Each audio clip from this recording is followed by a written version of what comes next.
ممبر نور پر جلوہ فگن مقدس و محترم علماء کرام، ناظم اجلاس، کہنا مشت عالم دین حضرت علامہ الحاج محمد ابوالکلام اشرفی نظامی، جملہ محترم سامعین، السلام علیکم ورحمۃ اللہ تعالی وبرکاتہ۔ نحمدہ ونصلی ونسلم علی رسولہ الکریم، اما بعد فاعوذ باللہ من الشیطان الرجیم، بسم اللہ الرحمن الرحیم۔ ومن يعظم شعائر الله فإنها من تقوى القلوب۔ وعن ابي هريرة رضي الله تعالى عنه قال قال النبي صلى الله عليه وسلم لا تشد الرحال الا الى ثلاثة مساجد: المسجد الحرام ومسجد الرسول صلی اللہ علیہ وسلم ومسجد الاقصى۔ صدق اللہ العظیم وصدق رسولہ النبی الامین الکریم، ونحن علی ذلک لمن الشاہدین والشاکرین والحمد للہ رب العالمین۔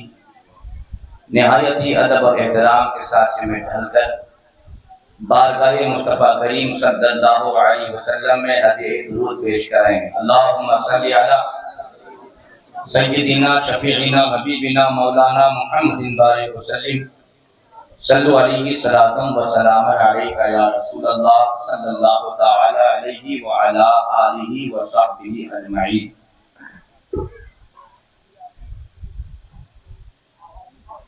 تقریباً رات 11:30 کے دہانے پر آ چکی ہے۔ تھوڑی دیر بیٹھیں، انشاءاللہ قدیر آثار و تبرکات کی شرعی حیثیت کے تناظر میں سرکار غوث پاک رضی اللہ تعالی عنہ کی حیات و خدمات، تابوت سکینہ اور مسجد اقصی سے متعلق کچھ اہم نکات آپ کے سامنے پیش کرنے کی جسارت کروں گا۔ ابھی مجھ سے بیشتر تیلگو زبان میں آپ لوگوں نے بڑھیا تقریر سماعت کی، اشارے کنائے سے اسٹارٹنگ اور اینڈنگ سے میں کچھ سمجھ پایا کہ کیا بول رہے تھے۔ اچھی باتیں ہوئی، بنیادی باتیں جو بالکل معاشرے کے عین ضرورت کی باتیں تھیں، اسے بیشتر صاحب نے بڑھیا انداز میں آپ لوگوں کو سمجھانے کی کوشش کی۔ دعا کریں کہ رب قدیر ہم سب کو عمل کی توفیق عطا فرمائے۔ سرکار غوث پاک کی اس عظیم محفل میں ہم شرکت رکھتے ہیں۔ ہمارا عقیدہ ہے کہ سرکار غوث پاک رضی اللہ عنہ اللہ کی دی ہوئی طاقت سے اس بات پر قادر ہیں کہ آپ بغداد میں رہتے ہوئے ہم گنہگاروں کو ملاحظہ فرما رہے ہیں۔ اپنے زمانے میں بھی آپ اپنے شہر میں رہ کر دوسرے شہروں میں رہنے والے لوگوں کو تقریر سنایا کرتے تھے۔ سبحان اللہ بولے بھائی۔ سرکار غوث پاک کی مجلس پاک میں لاکھوں کی تعداد میں لوگ رہتے تھے اور بغیر مائک کے آپ تقریر فرماتے، اور جتنی ساؤنڈ کے ساتھ سامنے والا آدمی سماعت کرتے، اتنی ہی ساؤنڈ کے ساتھ پیچھے والا آدمی بھی غوث پاک کی تقریر کو سن لیا کرتا تھا۔ تقریباً 12 گھنٹے کی مسافت آدمی پیدل چلے، 12 گھنٹہ چلنے کے بعد جتنی ڈسٹینس اور جتنی دوری آتی ہے، غوث پاک کا ایک مرید 12 گھنٹہ چل کے ہر دن تقریر سننے کے لیے آتا۔ پھر تقریر سن کے جاتا، پھر گھر پہنچتا، پھر آ جانے کی باری ہوتی، یعنی آنے جانے میں 24 گھنٹہ ختم، 1.5 گھنٹہ تقریر سماعت کرنا۔ تو صاحب نے غوث پاک کی بارگاہ میں عریضہ پیش کیا کہ سرکار میں دور سے آتا ہوں اور آنے جانے میں پورا وقت ختم ہو جاتا ہے، روزی روٹی کا بھی مسئلہ ہے، اور آپ کی محفل چھوٹ جائے یہ بھی مجھے گوارا نہیں، تو کوئی ایسی صورت نکال دیجئے کہ روزی روٹی بھی ٹھیک ٹھاک چلے اور آپ کی مجلس بھی مس نہ ہو۔ سرکار غوث پاک ارشاد فرماتے ہیں تم اپنے گھر میں کسی کمرے کو خاص کر لینا، بڑھیا سے اس کو صاف ستھرا کر لینا، اور جس ٹائمنگ میں یہاں پر مجلس سجاتا ہوں اسی ٹائم میں تم اپنے گھر میں بیٹھ جانا۔ سبحان اللہ بولیے، اسی ٹائم میں تم بھی وہاں بیٹھ جانا۔ وہ مرید کہتے ہیں غوث پاک کی تعلیمات پر عمل کرتے ہوئے میں نے ایک کمرے کو صاف کیا، خاص کر لیا، ستھرا کر لیا، پاکیزہ بنا دیا، اور بغداد میں جس گھڑی محفل سجتی تھی مصلی بچھا کر اپنے گھر میں بیٹھ جاتا، میں اپنے گھر سے غوث پاک کی تقریر کو سماعت کر لیا کرتا تھا۔ آپریٹر نہیں ہے مائک والا، ذرا آواز لے رہا ہے نا، ذرا سا اس کو بڑھیا سے رکھیے، ٹھیک بج رہا ہے ماشاءاللہ، بڑھیا ہے، ٹھیک ٹھاک ہے، ہاں الحمدللہ۔ یہ عرض کر رہا تھا تو آپ اپنے ظاہری زندگی میں بھی اس بات پر قدرت لوگوں کو دکھایا کہ اللہ کی دی ہوئی طاقت سے آپ ایک جگہ بیٹھتے اور گھنٹوں کی مسافت کی دوری پر رہنے والے آدمی کو آپ تقریر سنایا کرتے، اور بغداد میں رہ کر یا گیلان کی بستی میں رہ کر آپ نے مکہ مدینہ کا بھی مظاہرہ اور اپنے آنکھوں سے مشاہدہ فرمایا۔ سبحان اللہ۔ اللہ کے ولیوں میں صاحب یہ طاقت رہتی ہے، اللہ کے ولی یہ کام کر سکتے ہیں، ایک جگہ بیٹھیں اور جہاں دیکھنا چاہیں وہاں دیکھ سکتے ہیں۔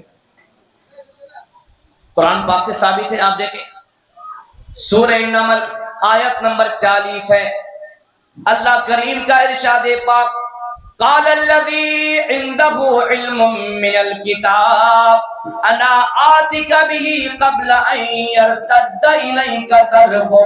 سبحان اللہ بھائی، علم والے نے کہا، جن کے پاس کتاب کا علم تھا انہوں نے کہا میں بلقیس کے تخت کو پلک جھپکنے میں لا کے حاضر کر دوں گا۔ سبحان اللہ بھائی،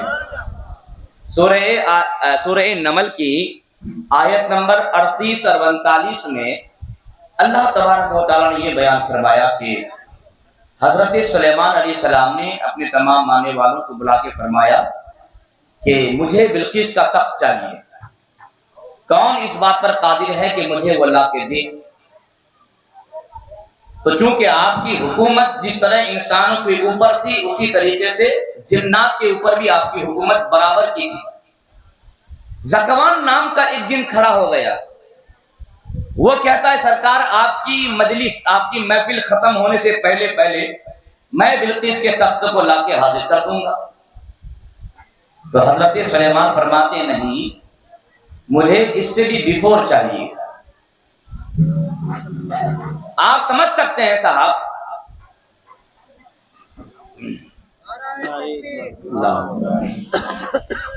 نعرہ تکبیر، نعرہ تکبیر، نعرہ رسالت۔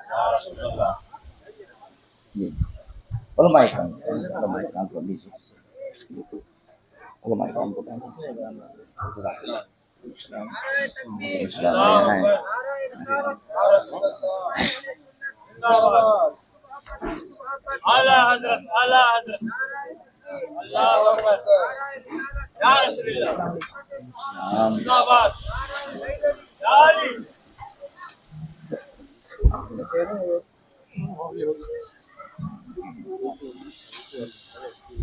شکریہ،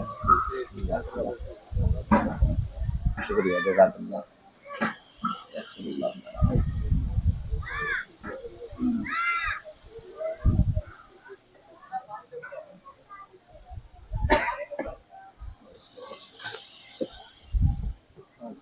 جی عرض کر رہا تھا کہ ذکوان نام کے جن نے کہا کہ سرکار مجلس آپ کی ختم ہونے سے پہلے میں بلقیس کے تخت کو لا کر حاضر کر دوں گا. بات بن رہی تھی، کام بن رہا تھا نا. لیکن آپ فرماتے نہیں، مجھے اس سے بھی جلدی چاہیے. بات بن رہی تھی، کام بن رہا تھا، جلدی کی کیا حاجت تھی؟ مفسرین فرماتے ہیں حضرت سلیمان علیہ السلام پوری دنیا کے لوگوں کو یہ عقیدہ دینا چاہتے ہیں. کچھ لوگ ہیں جو جنوں کی طاقت کو مانتے ہیں، کہتے ہیں کہ ہاں جن کے اندر یہ کیپیسٹی ہے، اللہ نے ان کو یہ طاقت دی ہے کہ وہ جہاں چاہے وہاں پرواز کر جائیں، جہاں چاہے وہاں پہنچ جائیں. ایسے لوگوں کو کلاس لیا اور ایسے لوگوں کو عقیدہ دینے کے لیے آپ نے فرمایا نہیں، مجھے اس سے جلدی چاہیے. کیا مطلب؟ یعنی اس جن کو یہ بتانا تھا کہ اپنی طاقت پر اتنا غرور مت کر، میری امت میں ایک میرا ولی ہے جو تجھ سے زیادہ طاقت رکھتا ہے. بولیے سبحان اللہ، بولیے. اس لیے آپ نے کیا فرمایا؟ نہیں، مجھے اس سے بھی پہلے چاہیے، اس سے پہلے چاہیے. اب اس پر وہ جن قادر نہیں، وہ جن اس کام کو نہیں کر سکتا ہے. اسی درمیان حضرت سلیمان علیہ السلام کی امت کا ایک باوقار ولی جن کا نام حضرت آصف بن برقیہ ہے، وہ کھڑے ہوتے ہیں اور کہتے ہیں سرکار پلک جھپکنے سے پہلے میں حاضر کر دوں گا. پلک جھپکنے سے پہلے، بھائی پلک جھپکنے میں کیا ٹائمنگ ہے؟ ایک معمولی وقت، ایک آن ہے. پلک جھپکنے سے پہلے حاضر کر دوں گا. دنیا میں جتنی بھی تفسیر کی کتابیں لکھی گئی، کسی بھی تفسیر کی کتاب پہ یہ بات موجود نہیں کہ حضرت سلیمان علیہ السلام جو اللہ کے پیغمبر ہیں، انہوں نے حضرت آصف بن برقیہ جو اللہ کے ولی ہیں ان کو ایڈریس بتایا ہو، تخت بلقیس کہاں پر ہے وہ جگہ بتایا ہو، کس روم میں چھپا ہوا ہے وہ روم بتایا ہو، اس میں کتنے تالے لگے ہوئے ہیں وہ تالے بتایا ہو. نہیں صاحب، حضرت سلیمان نے کوئی پتہ نہیں بتایا. سمجھ گئے آپ کہ اللہ کے ولی حضرت سلیمان کی مجلس میں ہیں اور وہی بیٹھ کر کے بلقیس کا تخت بھی دیکھتے ہیں، ان کا ملک بھی دیکھتے ہیں، ان کی حکومت بھی دیکھتے ہیں، اور کتنے روم کے اندر چھپا ہوا ہے اس کے اندرونی حصہ کو بھی دیکھ لیا کرتے ہیں. تو یہ ہے اللہ کے ولی کی نگاہوں میں تاثیر. تو کیا بنی اسرائیل کے ولی میں جب یہ کیپیسٹی ہے تو آپ سمجھ سکتے ہیں کہ میرے نبی کی امت کے ولی کی عظمت کا عالم کیا ہوگا. بنی اسرائیل کے ولی کا وہ درجہ نہیں جو درجہ نبی کی امت کے ولی کا ہے. اور آج جن کے نام کا جلسہ ہے وہ ولی نہیں، ولیوں کے ولی ہیں، غوث کے غوث ہیں، قطب کے قطب ہیں، ابدال کے ابدال ہیں، تمام ولیوں کے سردار ہیں. تو پھر ان کی عظمت کا عالم کیا ہوگا. تبھی تو آصف بن برقیہ نے یہ جو کمال کیا تھا نا، یہ اپنی جوانی میں کیا تھا. لیکن ہم سب کے غوث اعظم رضی اللہ تعالیٰ عنہ خود فرماتے ہیں چھوٹا سا بچہ تھا، گھر سے نکل کر کے باہر میں کہیں جا رہا تھا، میرے گاؤں کے گیلان کی بستی کے کسی بڑے آدمی کی ایک گائے نے ایک جنگل میں مجھ سے بات چیت کیا. اس گائے نے مجھے کہا اے عبد القادر، تم اس لیے پیدا نہیں کیے گئے ہو کہ تم کسی جانور کے پیچھے پیچھے گھومو. عبد القادر ارشاد فرماتے ہیں میں نے جب گائے کی آواز سنی، گائے نے مجھ سے بات چیت کیا، گھبرا کر کے میں گھر واپس آ گیا.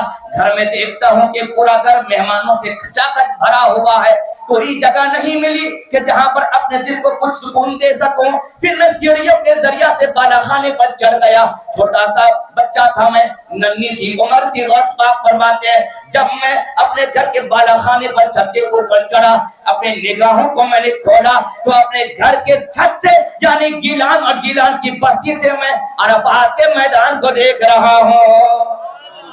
یہ بچپن کا زمانہ تھا، بچپن کا زمانہ. بھائی بچپن کے زمانے میں اللہ رب العزت نے آپ کی نگاہوں میں وہ تاثیر فرما دی تھی، عطا فرما دی تھی کہ گیلان کی بستی میں ہیں اور میلوں میل دور عرفات کے میدان میں یعنی مکہ شریف میں حجاج کرام بھیڑ لگائے ہیں اور آپ فرماتے ہیں کہ میں اپنے گھر کی چھت سے وہ بھیڑ ملاحظہ کر رہا ہوں، اپنے آنکھوں سے مشاہدہ کر رہا ہوں۔ یہیں سے ہمیں عقیدہ مل گیا کہ ہم جس غوث کے نام پر آج بیٹھے ہیں اس غوث کی نگاہ کرم آج ہماری طرف اٹھی ہوئی ہے، بولے نا انشاءاللہ، ان کی نگاہ کرم ہے الحمدللہ۔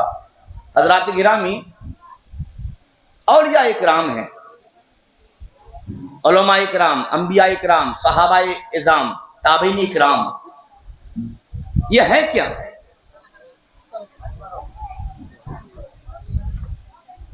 یہ اللہ کی نشانیاں ہیں، ذرا دھیان دیجیے گا، اللہ کی نشانیاں ہیں۔ اللہ کی نشانی کے ساتھ مخلوقات کو کیا کرنا چاہیے؟ قرآن پاک سورۃ الحج کی آیت نمبر 32 میں رب ارشاد فرماتا ہے وَمَن يُعَظِّمْ شَعَائِرَ اللَّهِ فَإِنَّهَا مِن تَقْوَى الْقُلُوبِ، جنہوں نے اللہ کے نشانوں کی تعظیم کی یہی دل کی پرہیزگاری ہے۔ سبحان بولیے، یعنی دل کی پرہیزگاری کہاں ملتی ہے؟ اللہ کے نشانوں کی تعظیم میں ملتی ہے۔ تو ہمارے اور آپ کے لیے ضرورت پڑی کہ ہم یہ پوائنٹ آؤٹ کریں، یہ دیکھیں کہ اللہ کی نشانیاں کیا کیا ہیں، کہاں کس کی تعظیم کریں گے تو اللہ ہمیں دل کی پرہیزگاری عطا فرمائے گا۔ لباس کی پرہیزگاری، پیشانی کی پرہیزگاری، دکھاوی کی پرہیزگاری بڑی آسان بات ہے۔ دل کی پرہیزگاری سب کو نہیں ملتی، جو اللہ کے نشانوں کی تعظیم کرتا ہے اللہ اسے دل کی پرہیزگاری عطا فرماتا ہے۔ بھائی دل کو صوفی بنانا بڑا ہارڈ ہے۔ اگر چہرے کو صوفی بنانا چاہیں گے تو جسٹ ایزی، آپ امامہ لگائیے، داڑھی بڑھا دیجئے، مسواک جیب میں لگا لیجئے، 5 وقت کی نماز میں حاضری دیجئے، ہاتھ میں تسبیح لٹکا لیجئے، 4-5 دن کے اندر اندر آپ کو صوفی کا لقب دے دیا جائے گا۔ یہ تو صوفی صاحب جا رہے ہیں، یہ اچھے آدمی جا رہے ہیں۔ تو ظاہری صوفی بننا بہت آسان ہے، لیکن دل کو صوفی بنانا بڑا ہارڈ کام ہے۔ اور یہ دل کا صوفی پن کہاں ملتا ہے؟ تو رب قدیر نے پتا دے دیا کہ اللہ کے نشانوں کی، اللہ کے ہنٹس کی تعظیم، ان کی عزت، ان کا رسپیکٹ کرو، اللہ تعالیٰ تمہیں دل کا صوفی بنا دے گا۔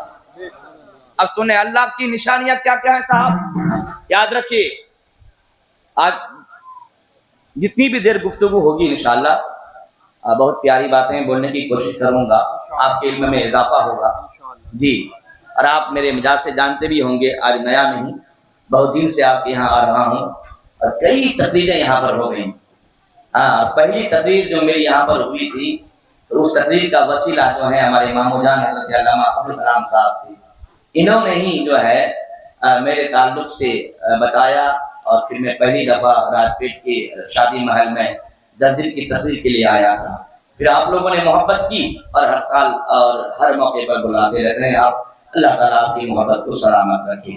تو میری بھی ذمہ داری بنتی ہے کہ ہر سال آپ بلاتے ہیں تو میں بھی محنت کر کے آؤں، کچھ اچھی نئی باتیں آپ کو سناؤں، کیونکہ کرامات تو آپ لوگ مسجدوں میں خطبہ حضرات سے سنتے رہتے ہیں۔ سرکار غوث پاک آپ پورا مہینہ سنائیں گے اولیاء اکرام کے بارے میں آپ لوگوں کو، تو جو مین اور ضروری باتیں ہیں میں وہ آپ کو سناتا ہوں۔ یہ عرض کر رہا تھا اللہ کی نشانیاں کیا کیا چیز ہیں۔ مفسر قرآن حضرت علامہ مفتی احمد یار خان نعیمی رحمۃ اللہ تعالی علیہ اسی آیت پاک کی تفسیر میں ارشاد فرماتے ہیں کہ اللہ کی نشانیاں جو ہوتی ہیں وہ 5 طرح کی چیزیں ہیں۔ نمبر 1، اللہ کی عبادت کی جو ٹائمنگ ہے، ٹائمنگ جو وقت ہوتا ہے وہ وقت بھی اللہ کی نشانی ہے۔ سبحان اللہ بولیے۔ جس وقت میں آپ فجر کی نماز پڑھتے ہیں، فجر کا وقت اللہ کی نشانی، ظہر کا وقت اللہ کی نشانی، عصر کا وقت اللہ کی نشانی، مغرب و عشاء کا وقت اللہ کی نشانی، بقر عید جب پڑھتے ہیں وہ بقر عید کا وقت اللہ کی نشانی، آپ عید فطر پڑھتے ہیں وہ وقت اللہ کی نشانی، آپ تہجد پڑھتے ہیں وہ وقت اللہ کی نشانی، آپ کوئی بھی نفل نماز پڑھتے ہیں وہ وقت اللہ کی نشانی۔ جو بھی نیک کام کرتے ہیں، نیک کام کی جو ٹائمنگ ہوتی ہے وہ اللہ کی نشانی ہوتی ہے۔ اور اللہ کی نشانی کی تعظیم کا کیا مطلب؟ ظہر کا وقت آ جائے کاروبار میں لگے رہیں نہیں. ظہر کا وقت ہو تو ظہر کے وقت کی تعظیم کا مطلب یہ ہے کاروبار بند کرو اور ظہر کی نماز کے لیے نکل جاؤ. وقتوں کی تعظیم کا مطلب یہ ہوتا ہے کہ آپ ان وقتوں میں اپنے کاروبار کو بند کرو اور اللہ کی عبادت کے لیے مسجدیں جایا کرو. یہ ہے اس وقت کی تعظیم. جب آپ وقت کی تعظیم کرتے ہوئے اللہ کے لیے نمازیں پڑھتے جائیں گے رب قدیر آپ کو ظاہراً بھی صوفی بنا دے گا اور باطن کا بھی صوفی بنا دے گا. یہ ہے اللہ اکبر یا رسول اللہ. ہم نہیں چھوڑیں گے, زندہ نہیں چھوڑیں گے. نہیں چھوڑیں گے.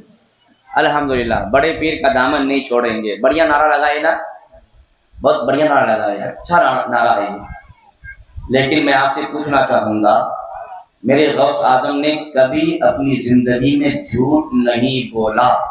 18 سال کی عمر میں اپنی امی جان سے اجازت لینے کے بعد جب بغداد شریف علم دین حاصل کرنے کے لیے جا رہے تھے تو آپ نے راستے میں جھوٹ نہیں بولا, اور جب جھوٹ نہیں بولا سچ بولا تو کتنے تقریباً 70 ڈاکوؤں کو آپ نے کلمہ پڑھا دیا. سبحان اللہ بولیے. کتنے 60-70 ڈاکوؤں کو آپ نے کلمہ پڑھایا. اور ہم جھوٹ بول کر کے اپنے آپ کو بھی شرمندہ کرتے ہیں, اپنے مذہب کو بھی شرمندہ کرتے ہیں, اور غیر دیکھ کر کے ہم پر مذاق اڑاتے ہیں کہ یہ دیکھو یہ کیسا مسلمان ہے. اسلام کہتا ہے کہ جھوٹ حرام ہے اور یہ مسلمان اپنی زبان میں جھوٹ پال رہا ہے, بول رہا ہے. نہیں صاحب, غوث اعظم کا دامن نہیں چھوڑیں گے. تو یہ بھی کہیے کہ ہم جھوٹ کبھی نہیں بولیں گے. غوث اعظم نے کبھی سود نہیں کھایا تو یہ بھی بولے کہ ہم کبھی سود نہیں کھائیں گے. غوث اعظم نے کبھی نماز نہیں چھوڑی تو یہ بھی بولے کہ ہم کبھی نماز نہیں چھوڑیں گے. سرکار غوث اعظم نے کبھی بھی کسی کا دل نہیں دکھایا تو آپ بھی یہی کہیے کہ ہم بھی کسی کا دل نہیں دکھائیں گے. غوث اعظم نے چوری چماری نہیں کی, تاش بازی نہیں کی, شراب نوشی نہیں کی, گناہ کا کام نہیں کیا, زنا کا کام نہیں کیا. تو جب ہم کہتے ہیں کہ غوث کا دامن نہیں چھوڑیں گے تو یہ ارادہ کیجیے اور یہیں سے پکا ارادہ کر کے اٹھیے کہ ہم بھی ان گناہوں کو کبھی ہاتھ نہیں لگائیں گے. بولیے انشاءاللہ, انشاءاللہ. ہاں, یہ ہے غوث اعظم کا دامن نہیں چھوڑیں گے.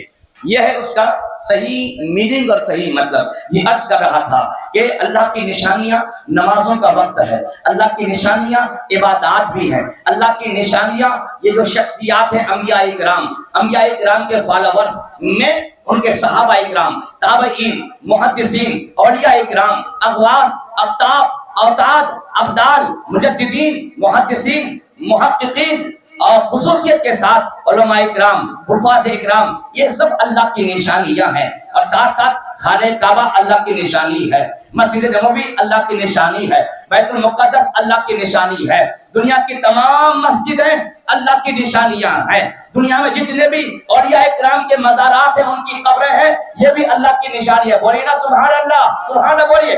اللہ کی نشانیاں ہیں. اور صفا مروہ اللہ کی نشانی ہے, زمزم کا کنواں اللہ کی نشانی ہے, زمزم کا پانی اللہ کی نشانی ہے, یہ عرفات کا میدان اللہ کی نشانی ہے. حج میں جو جانور قربان کیا جاتا ہے وہ قربانی دیا جانے والا جانور وہ بھی اللہ کی نشانی ہے. ہم جو اپنی بستی میں قربانی کے موقع پر جس جانور کی قربانی دیتے ہیں وہ جانور بھی اللہ کی نشانی ہے. سبحان اللہ بولیے. وہ جانور بھی اللہ کی نشانی ہے. حدیث کی کتابیں اللہ کی نشانی ہے, قرآن اللہ کی نشانی ہے. اور اللہ فرماتا ہے کہ اللہ کی نشانوں کی تعظیم کرو گے اللہ تمہیں دل کا پرہیزگار بنا دے گا. یہ سب اللہ کی نشانیاں ہیں. اس میں تمام مسجدیں آ گئیں, تمام بڑی بڑی شخصیتیں آ گئیں, اولیاء اکرام بھی آ گئے, اور ہم سب غوث پاک کے نام پہ جمع ہوئے ہیں. اور غوث پاک خالی ولی نہیں, ولیوں کے ولی ہیں. پتا چلا ان کی تعظیم کے لیے بیٹھنا یہ اللہ کے نشانے کی تعظیم کرنا ہے, اور ساتھ ساتھ اپنے آپ کو دل کا صوفی بنانا ہے. یہ کوئی شرک نہیں, یہ کوئی بدعت نہیں, یہ کوئی ناجائز کام نہیں ہے, بلکہ ان کے نام کا جلسہ سجا کر کے اپنے آپ کو اللہ کے تحفے کا حقدار بنانا ہے. اور رب نے یہی تحفہ عنایت فرمایا لوگوں کو کہ میرے نشانوں کی تعظیم کرو گے تو میں تم کو دل کا صوفی بنا دوں گا اور تمہارا دل پرہیزگار کر دوں گا, پاک اور ستھرا کر دوں گا. الحمدللہ. یہ عرض کر رہا تھا سرکار غوث پاک رضی اللہ تعالی عنہ بھی اللہ کی ایک نشانی ہے. صاحب, ہم جب مزارات کے پاس جاتے ہیں تو جو لوگ مزارات کو نہیں مانتے وہ لوگ کیا کہتے ہیں؟ یہ شرک ہے، یہ قبر پجوا ہے. کیا بولتے ہیں؟ قبر پجوا. یہ سنی لوگ قبر پوجتے ہیں.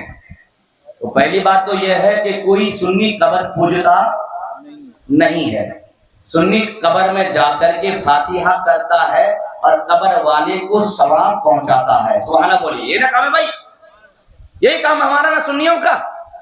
ہم قبر کی عبادت کرتے ہیں معاذ اللہ. کوئی سنی، جاہل سے جاہل سنی جو سر وہاں جھکا دیتا ہے، حالانکہ سر جھکانا جائز نہیں ہے، لیکن اس سے پوچھئے تو وہ بھی یہی کہے گا کہ میں عبادت نہیں کر رہا تھا، صاحب مزار کی تعظیم کر رہا تھا. تو کوئی بھی جاہل سے جاہل سنی قبر پوجتا نہیں ہے. صاحب میں آپ کو پوچھتا ہوں، کوئی ایک جگہ ہے جہاں اللہ نے ایک بار اپنے قدم، اللہ کے ولی نے ایک بار اپنا قدم رکھا، اور کوئی ایک ایسی جگہ ہے کہ جہاں پر اللہ کا ولی لیٹا ہوا ہے. تو آپ بولیے ایک بار قدم لگایا وہ جگہ زیادہ ریسپیکٹڈ ہے یا جس جگہ پر اللہ کا ولی سویا ہوا ہے وہ زیادہ تعظیم کے قابل ہے؟ بولیے آپ لوگ. جی جہاں سوئے ہوئے ہیں ان کا پورا جسم لیٹا ہوا ہے وہ جگہ زیادہ قابل تعظیم ہے. اور کہیں اللہ کا ولی اگر ایک بار قدم رکھ دے تو وہ بھی ریسپیکٹڈ ہے، قابل تعظیم ہے.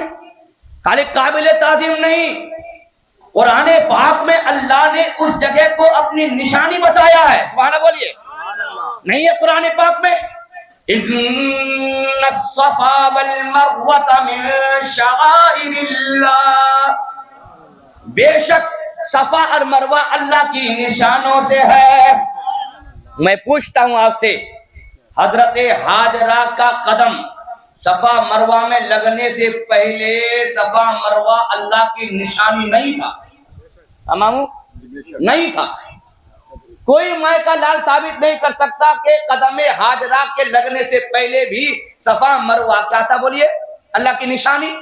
نہیں بھائی، صفا مروہ کے اوپر دو بت رکھے ہوئے تھے اور عرب کے لوگ اس کی پوجا پاٹ کرتے تھے، اور جو لوگ موحد تھے ان کے نزدیک ان جگہوں کی عزت نہیں تھی. لیکن واہ حضرت ہاجرہ، کیا آپ نے قدم لگایا کہ اللہ کی نشانی بن کے آج دنیا میں چمک رہا ہے وہ دونوں پہاڑی. سبحان اللہ سبحان اللہ بولیے. اور کوئی یہ بھی نہیں کہہ سکتا کہ صفا یا مروہ دونوں پہاڑی میں سے کسی ایک پہاڑی میں حضرت ہاجرہ کا مزار ہے. نہیں صاحب. ارے بھائی، اپنے بچے کی پیاس کو بجھانے کے خاطر انہوں نے 7 چکریں لگائی تھی. 7 بار ان کا قدم دونوں پہاڑی کو لگا تھا، 7 بار. تو رب قدیر نے فرمایا اب وہ پہاڑی معمولی پہاڑی نہیں ہے، وہ میری نشانی ہے.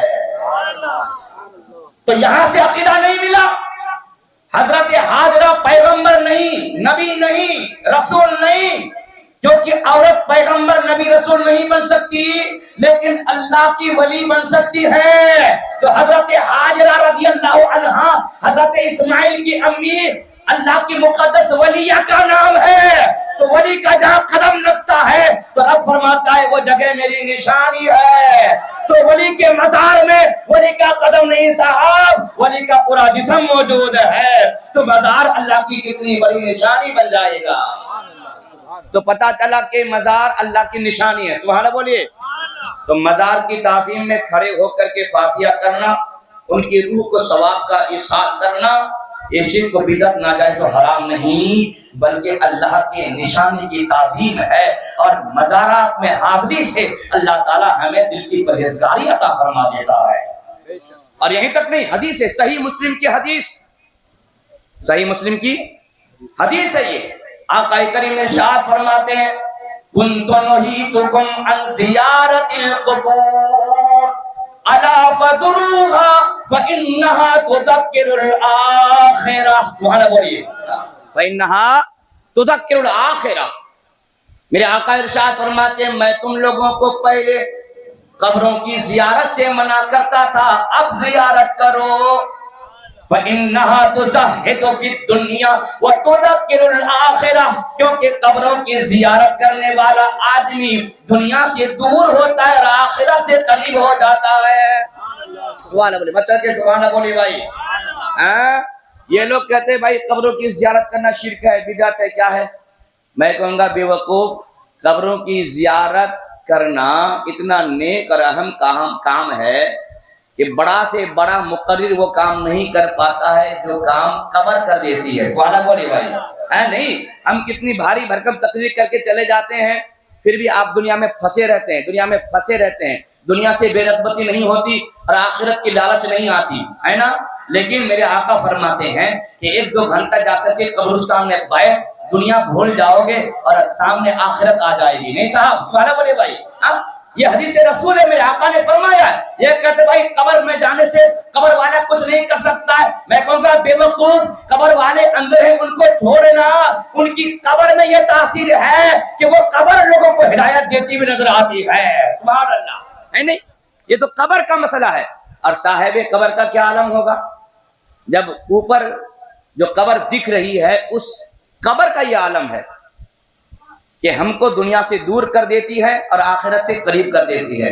اور اس سے بڑھ کر کوئی انعام کی چیز نہیں ہو سکتی. انسان دنیا میں پھنس کر کے اپنے عاقبت کو برباد کرتا ہے، لیکن قبرستان میں جاؤ گے تو قبر کی زیارت آپ کو دنیا کے اس جیلوں سے نکال کر کے آخرت کی بہاروں میں پہنچا دے گا.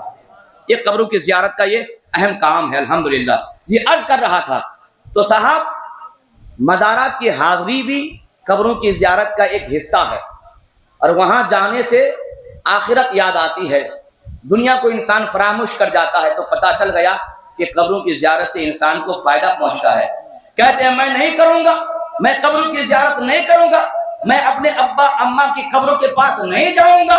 کیوں بھائی، کہ نہیں جانا ہمیں؟ تو میں کہوں گا نہیں جاؤ، کوئی بات نہیں. اس لیے کہ میرے آقا کریم نے پہلے کیا فرمایا تھا کہ میں قبروں کی زیارت سے منع کرتا تھا، لیکن اب جاؤ، اب جاؤ. اچھا، پہلے کیوں منع کرتے تھے حضور؟ تو اس کی 2 وجہ ہے. ایک وجہ یہ ہے کہ اس وقت مسلمانوں کی قبریں نہیں تھیں. اسلام کا اسٹارٹنگ دور تھا، جہاں جہاں بھی قبریں پائی جاتی تھی وہ مشرکین اور کافروں کی قبریں تھیں. اس لیے میرے آقا نے فرمایا کہ نہیں، قبروں کی زیارت نہیں کرو، کیونکہ زیارت کی جائے گی مومنوں کی قبروں کی، کافروں کی قبروں کی نہیں. اب یہ کہتے ہم نہیں جائیں گے، تو میں کہوں گا اگر تم اپنے ابا اماں کو کافر سمجھتے ہو تو مت جاؤ. ہم اہل سنت اپنے ابا اماں کو مومن مسلمان سمجھتے ہیں. اور جب مدینے میں مسلمانوں کی قبریں زیادہ ہوئی تب میرے آقا نے اعلان کیا کہ پہلے منع کرتا تھا کیونکہ کافروں کی قبریں تھیں، اب جاؤ کیونکہ مومنوں کی قبریں ہونے لگی ہیں. تو زیارت کی جائے گی مومنوں کی قبروں کی، کافروں کی قبروں کی زیارت نہیں کی جائے گی. یہ عرض کر رہا تھا. تو یاد رہے سرکار غوث پاک رضی اللہ تعالی عنہ اللہ کی نشانیوں میں سے ایک نشانی ہے. میں آپ سے پوچھنا چاہتا ہوں، اگر ہم نے غوث پاک کی نسبت کی کسی چیز کو اپنے سر پہ اٹھا لیا تو لوگ کہتے ہیں یہ شرک کر دیا، یہ بدعت کر دیا. بھائی غوث پاک کی نسبت والی چیز کو سر پہ اٹھانے کی کیا ضرورت ہے؟ تو میں کہوں گا بے وقوف ہو. اللہ کے نبیوں، اللہ کے ولیوں کی نسبت کی چیز کا احترام کرنا فرشتوں کی سنت ہے. ارے بھائی، ہم نے اگر غوث پاک کے نام کی چادر کو اٹھا کر کے اپنے سر پہ رکھ دیا ہے تو تم نے ہم کو بدعتی کہہ دیا، کافر کہہ دیا، مشرک کہہ دیا. تمہیں معلوم نہیں کہ اللہ کے نبی حضرت موسیٰ علیہ السلام کی جوتیوں کو اٹھا کر کے فرشتوں نے اپنے کاندھے پہ رکھا ہے؟ تو کون کا فتویٰ لگاؤ گے؟ بولے مچل کے سبحان اللہ بولے بھائی. ہاں، قرآن پاک میں ہے صاحب. آپ اٹھائیے سورہ بقرہ آیت نمبر 247 اور آیت نمبر 248، 2 آیتیں پاک پڑھیے تو آپ کے تمام مشکلات حل ہو جائیں گے. پہلے آیت سناتا ہوں. قال لهم نبيهم ان الله قد بعث لكم طالوت ملكا قالوا ان يكون له الملك علينا ونحن احق بالملك منه ولم يؤت سعة من المال قال ان الله اصطفاه عليكم وزاده بسطة في العلم والجسم واللہ یؤتی ملکہ من یشاء واللہ واسع علیم. سبحان اللہ بولے بھائی. یہ سورہ بقرہ کی آیت نمبر 247 میں نے آپ کو سنایا. ان کے نبی نے ان سے کہا اللہ نے تمہارے لیے طالوت کو بادشاہ مقرر کر دیا ہے۔ ان لوگوں نے کہا طالوت کو ہم پر بادشاہ کیوں کر ہوگی، وہ تو ایک غریب فقیر آدمی ہے، ان کے پاس مال و اسباب بھی نہیں ہے، ہم لوگ زیادہ حقدار ہیں بادشاہت کے۔ حضرت تو وہ پیغمبر نے کہا اللہ رب العزت نے ان کو تمہارے اوپر چن لیا ہے، اور ساتھ ساتھ اللہ نے ان کو پہلوانی بھی عطا کیا ہے، رب قدیر نے ان کو وسعت بھی عطا فرمایا ہے، اور یہ اللہ کا ملک ہے، اللہ جسے چاہے اپنا ملک عطا فرما دے۔ یہ تو آپ نے آیت سن لیا۔ اب اس آیت پاک کا پس منظر کیا ہے، بیک گراؤنڈ کیا ہے، تو میں اس کو مختصر کر کے آپ کو سمجھاتا ہوں، کیونکہ مجھے بہت اچھی اور بھی باتیں بتانی ہیں جس کو میں نے اسٹڈی کر کے آیا ہے۔ یہ سنیے، بنی اسرائیل ایک قوم کا نام ہے، یہ حضرت موسیٰ علیہ السلام کی قوم ہے، بنی اسرائیل۔ اور یہ بنی اسرائیل جو یہ قوم ہے، یہ بڑی ٹہڑی قوم، بڑی ٹہڑی، جلدی یہ قوم سننے والی نہیں۔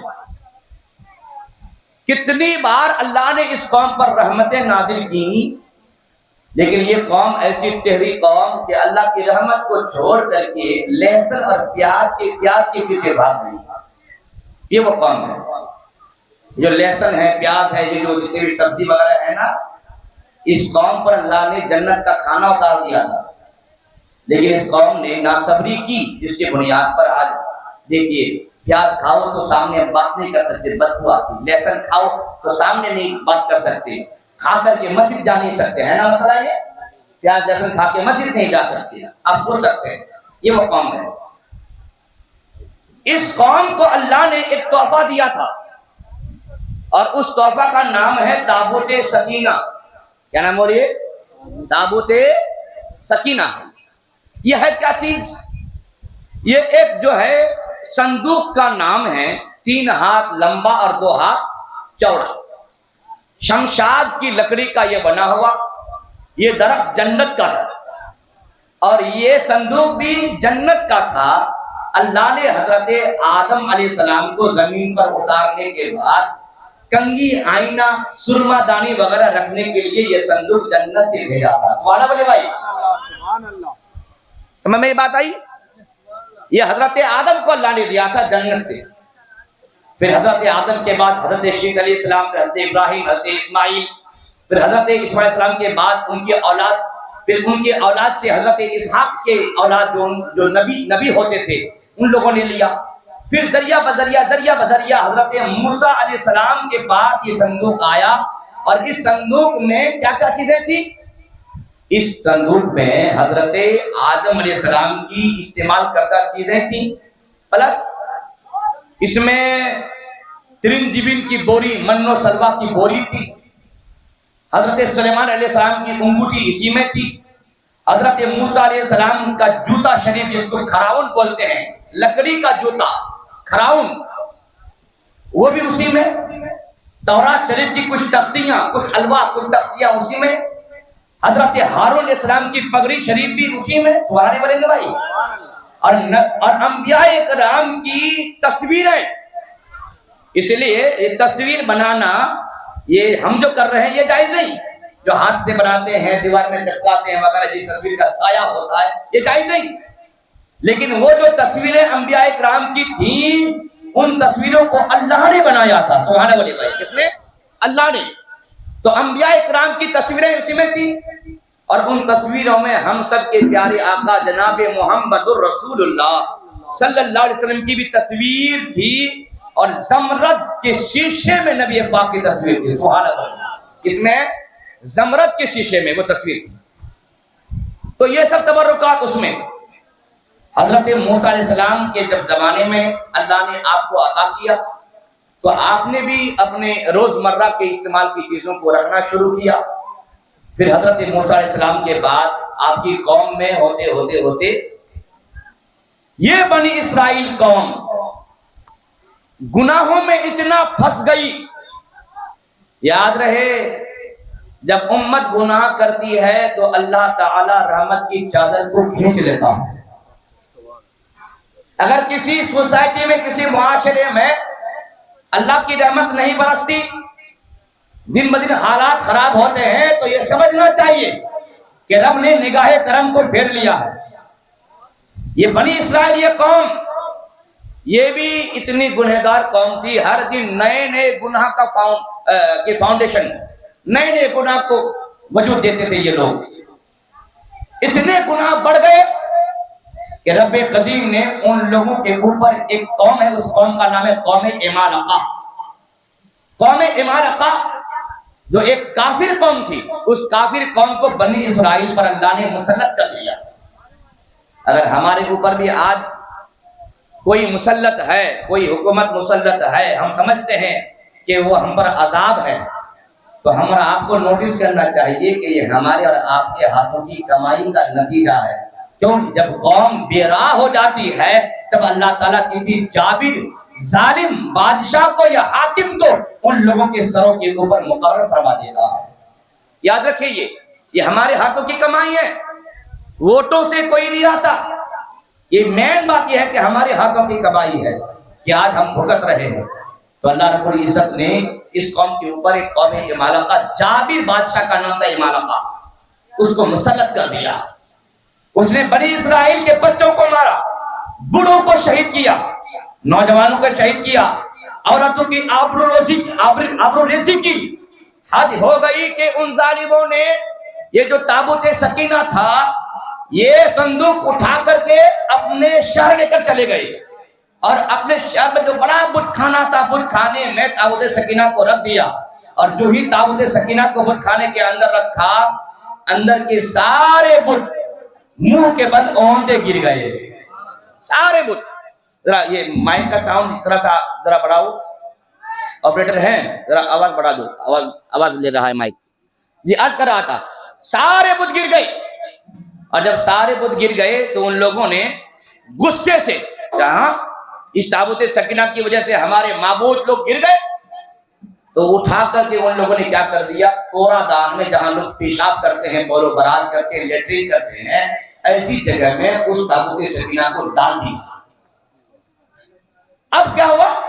اللہ نے پھر اس قوم پر عذاب نازل کر دیا. تابوت سکینہ کی بے حرمتی کی بنیاد پر، کیونکہ اس میں اللہ کی نشانیاں تھیں، ایک نہیں سینکڑوں نشانیاں وہاں پر موجود تھیں. ارے سینکڑوں نہیں بلکہ لاکھوں. یہ تمام انبیاء کی جب تصویریں تھی تو بھائی 1,24,000 تو تصویریں موجود ہے کم و بیش، تو لاکھوں وہاں پر اللہ کی نشانیاں تھیں. تو جب اس قوم عمالقہ نے اس نشانی کے ساتھ، اللہ کی نشانیوں کے ساتھ بے حرمتی کی، تو اللہ نے عذاب نازل کر دیا. کیا عذاب جانتے ہیں؟ اچانک اس قوم کی کسی بستی کو آگ لگتی تھی، اور پلک جھپکنے میں پوری بستی جل کے راکھ. پھر طاعون کی بیماری، حالت خراب. قوم عمالقہ کے کچھ بڑی عمر کے لوگوں نے عمالقہ بادشاہ کو ایک مشورہ دیا کہ آج ہم لوگ جو اس مصیبت میں پھنسے ہوئے ہیں، اسی صندوق کے ساتھ جو ہم نے بے حرمتی کی ہے اسی کا نتیجہ ہے. ایک کام کرو، بنی اسرائیل کی بستی کی طرف اس صندوق کو بھیجو. میں آپ کو یہاں روک دیتا ہوں. روکنے کے بعد اب آئیے گا، بنی اسرائیل قوم کے اوپر ایک اور جابر بادشاہ اٹیک کر رہا ہے، حملے پہ حملہ کر رہا ہے. اس بادشاہ کا نام ہے جالوت. کیا بولیے؟ کیا نام؟ جالوت بادشاہ. دن بھر حملے پر حملہ. اور اس وقت بنی اسرائیل کے پاس ایک پیغمبر تھے، ان کا نام تھا حضرت شمویل علیہ السلام، اور ایک روایت کے مطابق حضرت شمعون علیہ السلام. دو روایت لیکن زیادہ مضبوط ہے حضرت شمویل. اللہ کے پیغمبر تھے. بنی اسرائیل کے لوگوں نے اللہ کے پیغمبر کی بارگاہ میں جا کر حاضری دی اور کہا یہ جالوت نے ناک پر دم کر کے رکھ دیا ہے، ہر دن نیا حملہ کرتا رہتا ہے، ہم پر بھی کوئی ایسا لیڈر مقرر کر دیجئے، کوئی بادشاہ بنا دیجئے تاکہ ان کے اندر میں رہ کر کے ہم ان کا مقابلہ کر سکیں. بات میں آ رہے بھائی؟ سن رہے ہیں آپ لوگ؟ حضرت شمویل علیہ السلام جو اللہ کے پیغمبر تھے، تو انہوں نے، میں شارٹ کر رہا ہوں، انہوں نے تمام بنی اسرائیل کو کہا کہ ہاں تم لوگوں کا بادشاہ مقرر ہو چکا ہے، اللہ نے مجھے اشارہ کر دیا ہے، تم لوگوں کا بادشاہ وہ جناب طالوت جو ہیں، وہ طالوت ہیں. کہاں؟ وہ تو چمڑے کا کاروبار کرتے ہیں، چمڑیا ہم لوگ بولتے ہیں چمڑیا، وہ تو چمڑے کا کاروبار کرتے ہیں، نیچ خاندان کے ہیں، ہم لوگ اونچے اونچے خاندان کے ہیں، ہمارے اوپر وہ آدمی بادشاہ ہوگا؟ نہیں مانتے۔ ایک پیغمبر بول رہے ہیں لیکن نہیں ماننے کے لیے تیار نہیں۔ اب پیغمبر سے دلیل پوچھ رہے ہیں، بھائی یہ بادشاہ ہے تو ہمیں کوئی پروف دیجیے، کوئی دلیل دیجیے۔ حضرت شمویل علیہ السلام فرماتے ہیں ان کی بادشاہت کی دلیل یہ ہے تمہارے بدعمالیوں کی بنیاد پر جو اللہ تعالیٰ کا ایک عظیم، اللہ تعالیٰ کی ایک عظیم نعمت جو تم سے چھن چکی ہے، امالہ کا بادشاہ نے جو تم سے تابوت سکینہ چھین کے لے گیا ہے، جس کی برکت تم لوگ لوٹا کرتے تھے، آج وہی تابوت سکینہ ان کی بادشاہت کی دلیل بن کر کے واپس آنے والا ہے۔ بولے بطل کے بڑے سبحان اللہ۔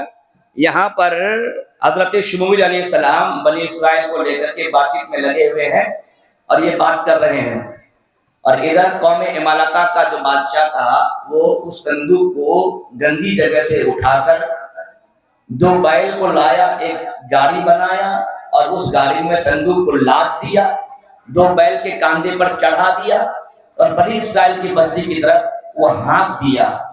اب بیل جو ہے 2 بیل ایک گاڑی میں گھسیٹ کر کے وہ تابوت سکینہ لے کر کے جا رہا ہے۔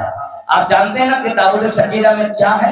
تابوت سکینہ میں موسیٰ علیہ السلام کی جوتیاں ہیں، حضرت ہارون علیہ السلام کی پگڑی شریف ہے، وہی مطلب کہ سبحان اللہ، من میں سلوا کی بوریاں وہاں پر موجود ہیں، انبیاء اکرام کی تصویر ہے، تورات کی تختیاں ہیں، یہی تو اللہ کی نشانیاں ہیں، اور اللہ کی نشانی کو یہاں کون لے کے جا رہا ہے؟ 2 بیل، کون بولیے؟ 2 بیل۔ لیکن اللہ کو یہ پسند نہیں آیا کہ میرے نبیوں کے استعمال کردہ چیزیں ایک صندوق میں ہو، وہ پھر وہ جنتی صندوق جو میں نے آدم کو عطا کیا تھا، اور یہ 2 جانور اس کو گھسٹ کے لے کے جائے گا۔ رب کو پسند نہیں ہوا تو کیا ہوا؟ سورہ بقرہ آیت نمبر 248 میں اللہ فرماتا ہے قال لهم نبيهم ان آیت ملکہ ایاتیکم التابوت فیہ سکینۃ وبقیۃ مما ترک آل موسیٰ وآل ہارون تحملہ الملائکہ۔ سبحان اللہ، ان کے نبی نے ان سے فرمایا کہ ان کی بادشاہت کی نشانی یہ ہے کہ وہ تابوت سکینہ دوبارہ تم کو ملنے والا ہے، جس میں آل موسیٰ اور آل ہارون کے تبرکات موجود ہیں، اور جن کو فرشتے اٹھا کر کے لے کے آ رہے ہیں۔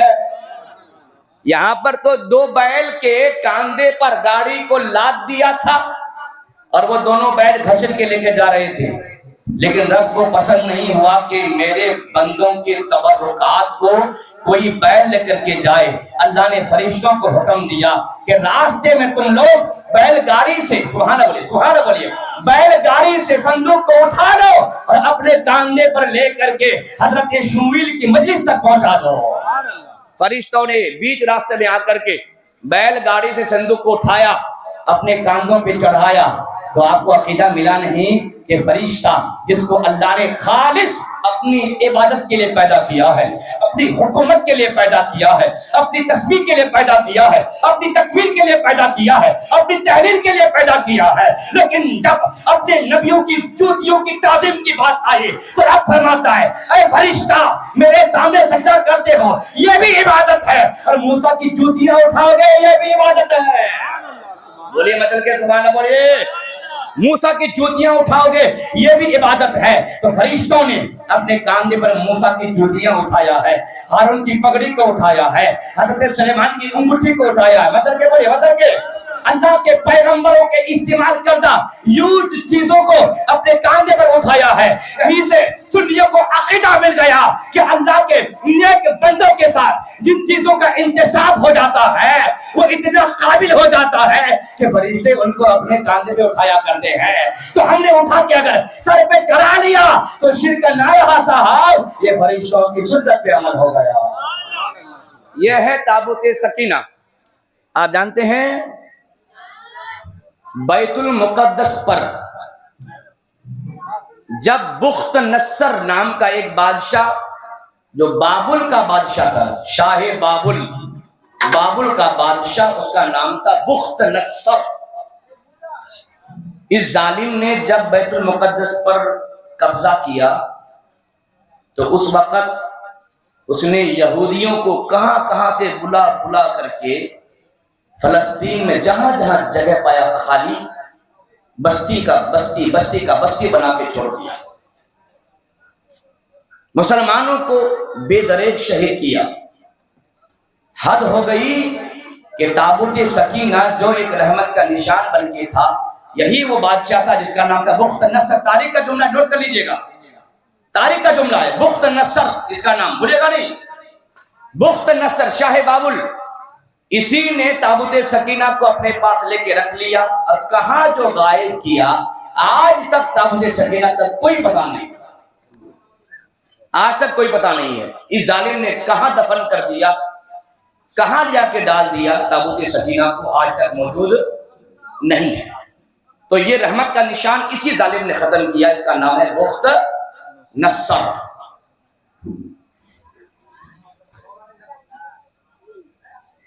یاد رہے یہ مسجد ہے پیغمبران اعظام، اللہ کے اولیاء کرام، صحابہ کرام، تابعین، اہل بیت اعظام، یہ سب اللہ کی نشانیاں ہے. اب یہ ہے کہ حافظ قرآن بھی اللہ کی نشانی ہے، عالم دین بھی اللہ کی نشانی ہے، محدثین، محققین، مجتہدین، مفسرین، مدرسین، مقررین، یہ سب اللہ کی نشانیاں ہے. اور جب ان کی تعظیم کرو گے تو اللہ دل کی پرہیزگاری عطا فرمائے گا. سنیے، اب مسجدیں بھی اللہ کی نشانیاں.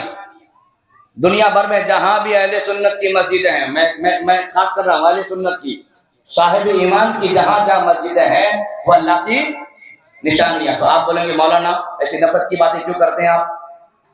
ہاں، فلانا گروپ کے آدمی نے مسجد بنایا تو کیا وہ اللہ کی نشانی نہیں؟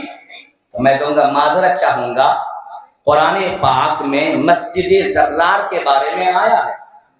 یعنی ہر وہ مسجد جس میں بیٹھ کر سازشیں رچی جائیں ولیوں کے خلاف، نبیوں کے خلاف، اللہ کے دوستوں کے خلاف، ایسی مسجدوں کو مسجد زرار کہا جاتا ہے.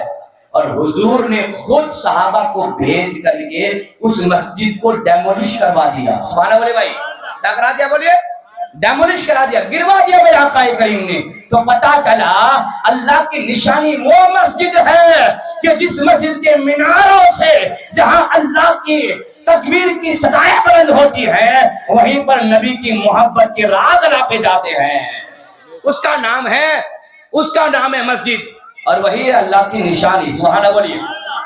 صحیح حدیث پاک ہے، صحیح مسلم میں یہ حدیث پاک، ابن ماجہ میں بھی یہ حدیث پاک، حضرت ابو ذر غفاری رضی اللہ تعالی عنہ کی روایت کرتا حدیث. نبی کی بارگاہ میں حاضر دیتے عرض کرتے یا رسول اللہ صلی اللہ تعالی علیہ وسلم، اس دنیا میں سب سے پہلی مسجد کون ہے؟ میرے آقا نے فرمایا اس زمین میں اللہ کا سب سے پہلا گھر، سب سے پہلی مسجد وہ مسجد حرام، خانہ کعبہ. جی، سب سے پہلا گھر. پھر عرض کرتے یا رسول اللہ اس کے بعد، میرے آقا ارشاد فرماتے اس کے بعد اس زمین میں خدا کا دوسرا گھر جو بنایا گیا اس دوسرے گھر کا نام مسجد اقصی ہے. کیا بولے؟ مسجد اقصی. ارے بھائی، سرکار غوث پاک کے چاہنے والوں، آج سنیوں میں اتنے ورائٹیز کے لوگ ہو گئے ہیں اور اتنے مصلحت پسند. نہیں بھائی، کائے کو بات کرتے آپ مسجد اقصی کی؟ کہاں مسجد اقصی ہے؟ آپ ہندوستان میں نہیں بات کرو، وغیرہ وغیرہ وغیرہ وغیرہ. میں کہوں گا صاحب تیرا ایمان کہاں گئے؟ ذرا یہ بند کرا دیجیے، آواز بڑھ جائے گی نہیں تو یہ بند کرا دیجیے. جی عرض کر رہا تھا، لوگ آج مسلمان لوگ بات کرتے ہیں، ایسی باتیں کرتے ہیں. ہمارے پرائم منسٹر نے بھی پہلے کچھ اور بولا تھا، پھر بعد میں انہوں نے اپنے بیان کو بدل کر کے فلسطین کا سپورٹ کیا ہے. جب انہوں نے پہلے کچھ بات کہی تھی تو مسلمان اتنے ڈرے ہوئے تھے. تو میں کہوں گا اتنا ڈرو گے تو مارے بھی جاؤ گے، پیٹے بھی جاؤ گے اور ذلت کی موت کے گھاٹ اتر جاؤ گے.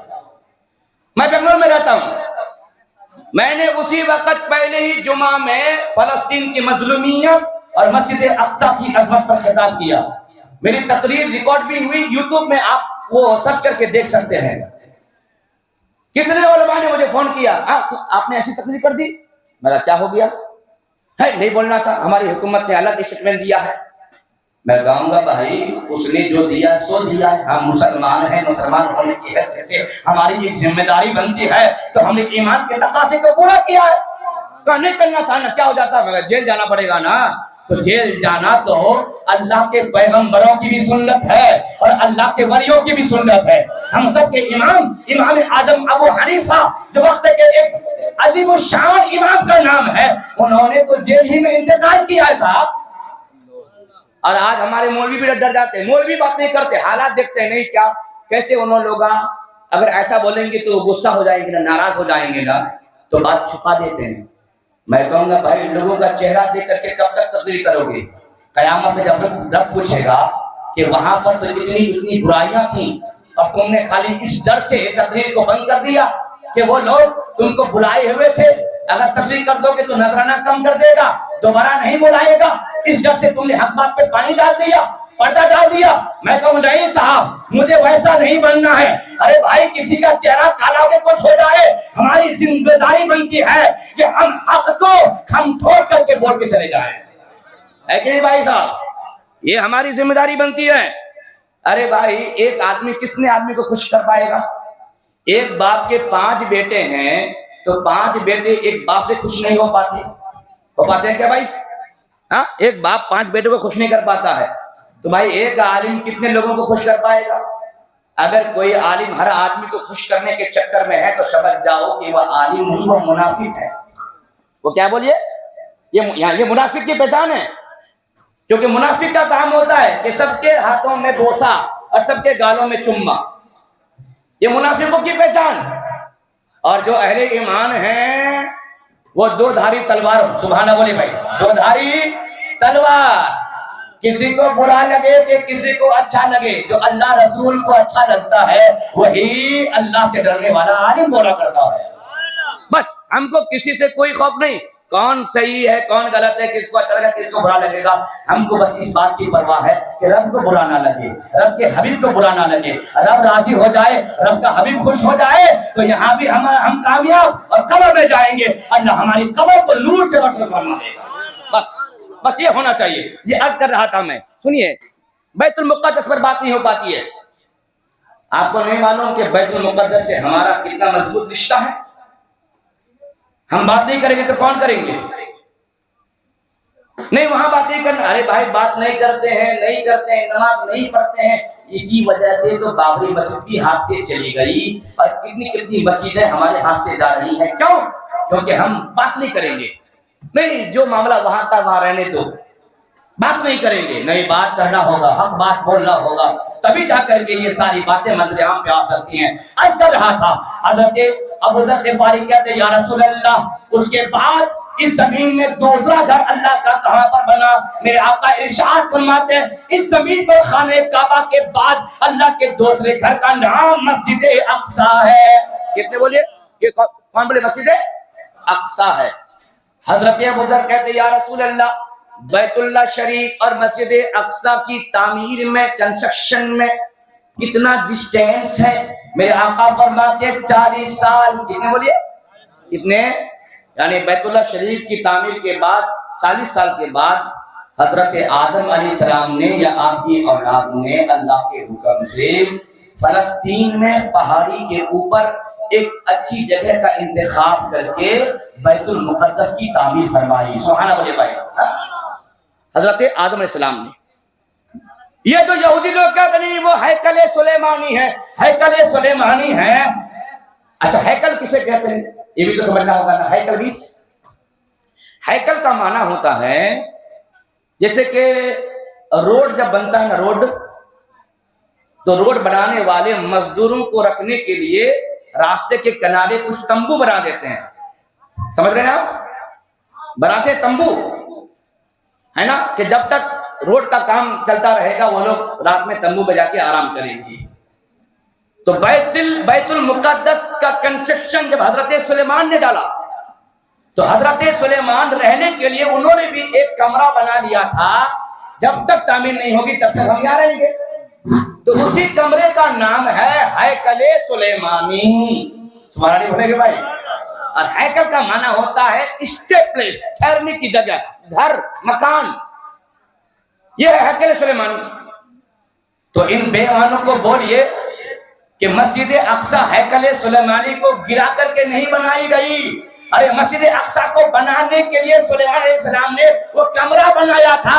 پتا چلا مسجد الگ جگہ کی ہے اور ہیکل سلیمانی الگ جگہ کی ہے. لیکن آج یہودی کہتے ہیں کہ نہیں، ہیکل سلیمانی کو گرا کر کے مسجد بنائی گئی ہے، تو ہم بھی مسجد کو گرا کر کے ہیکل سلیمانی بنائیں گے.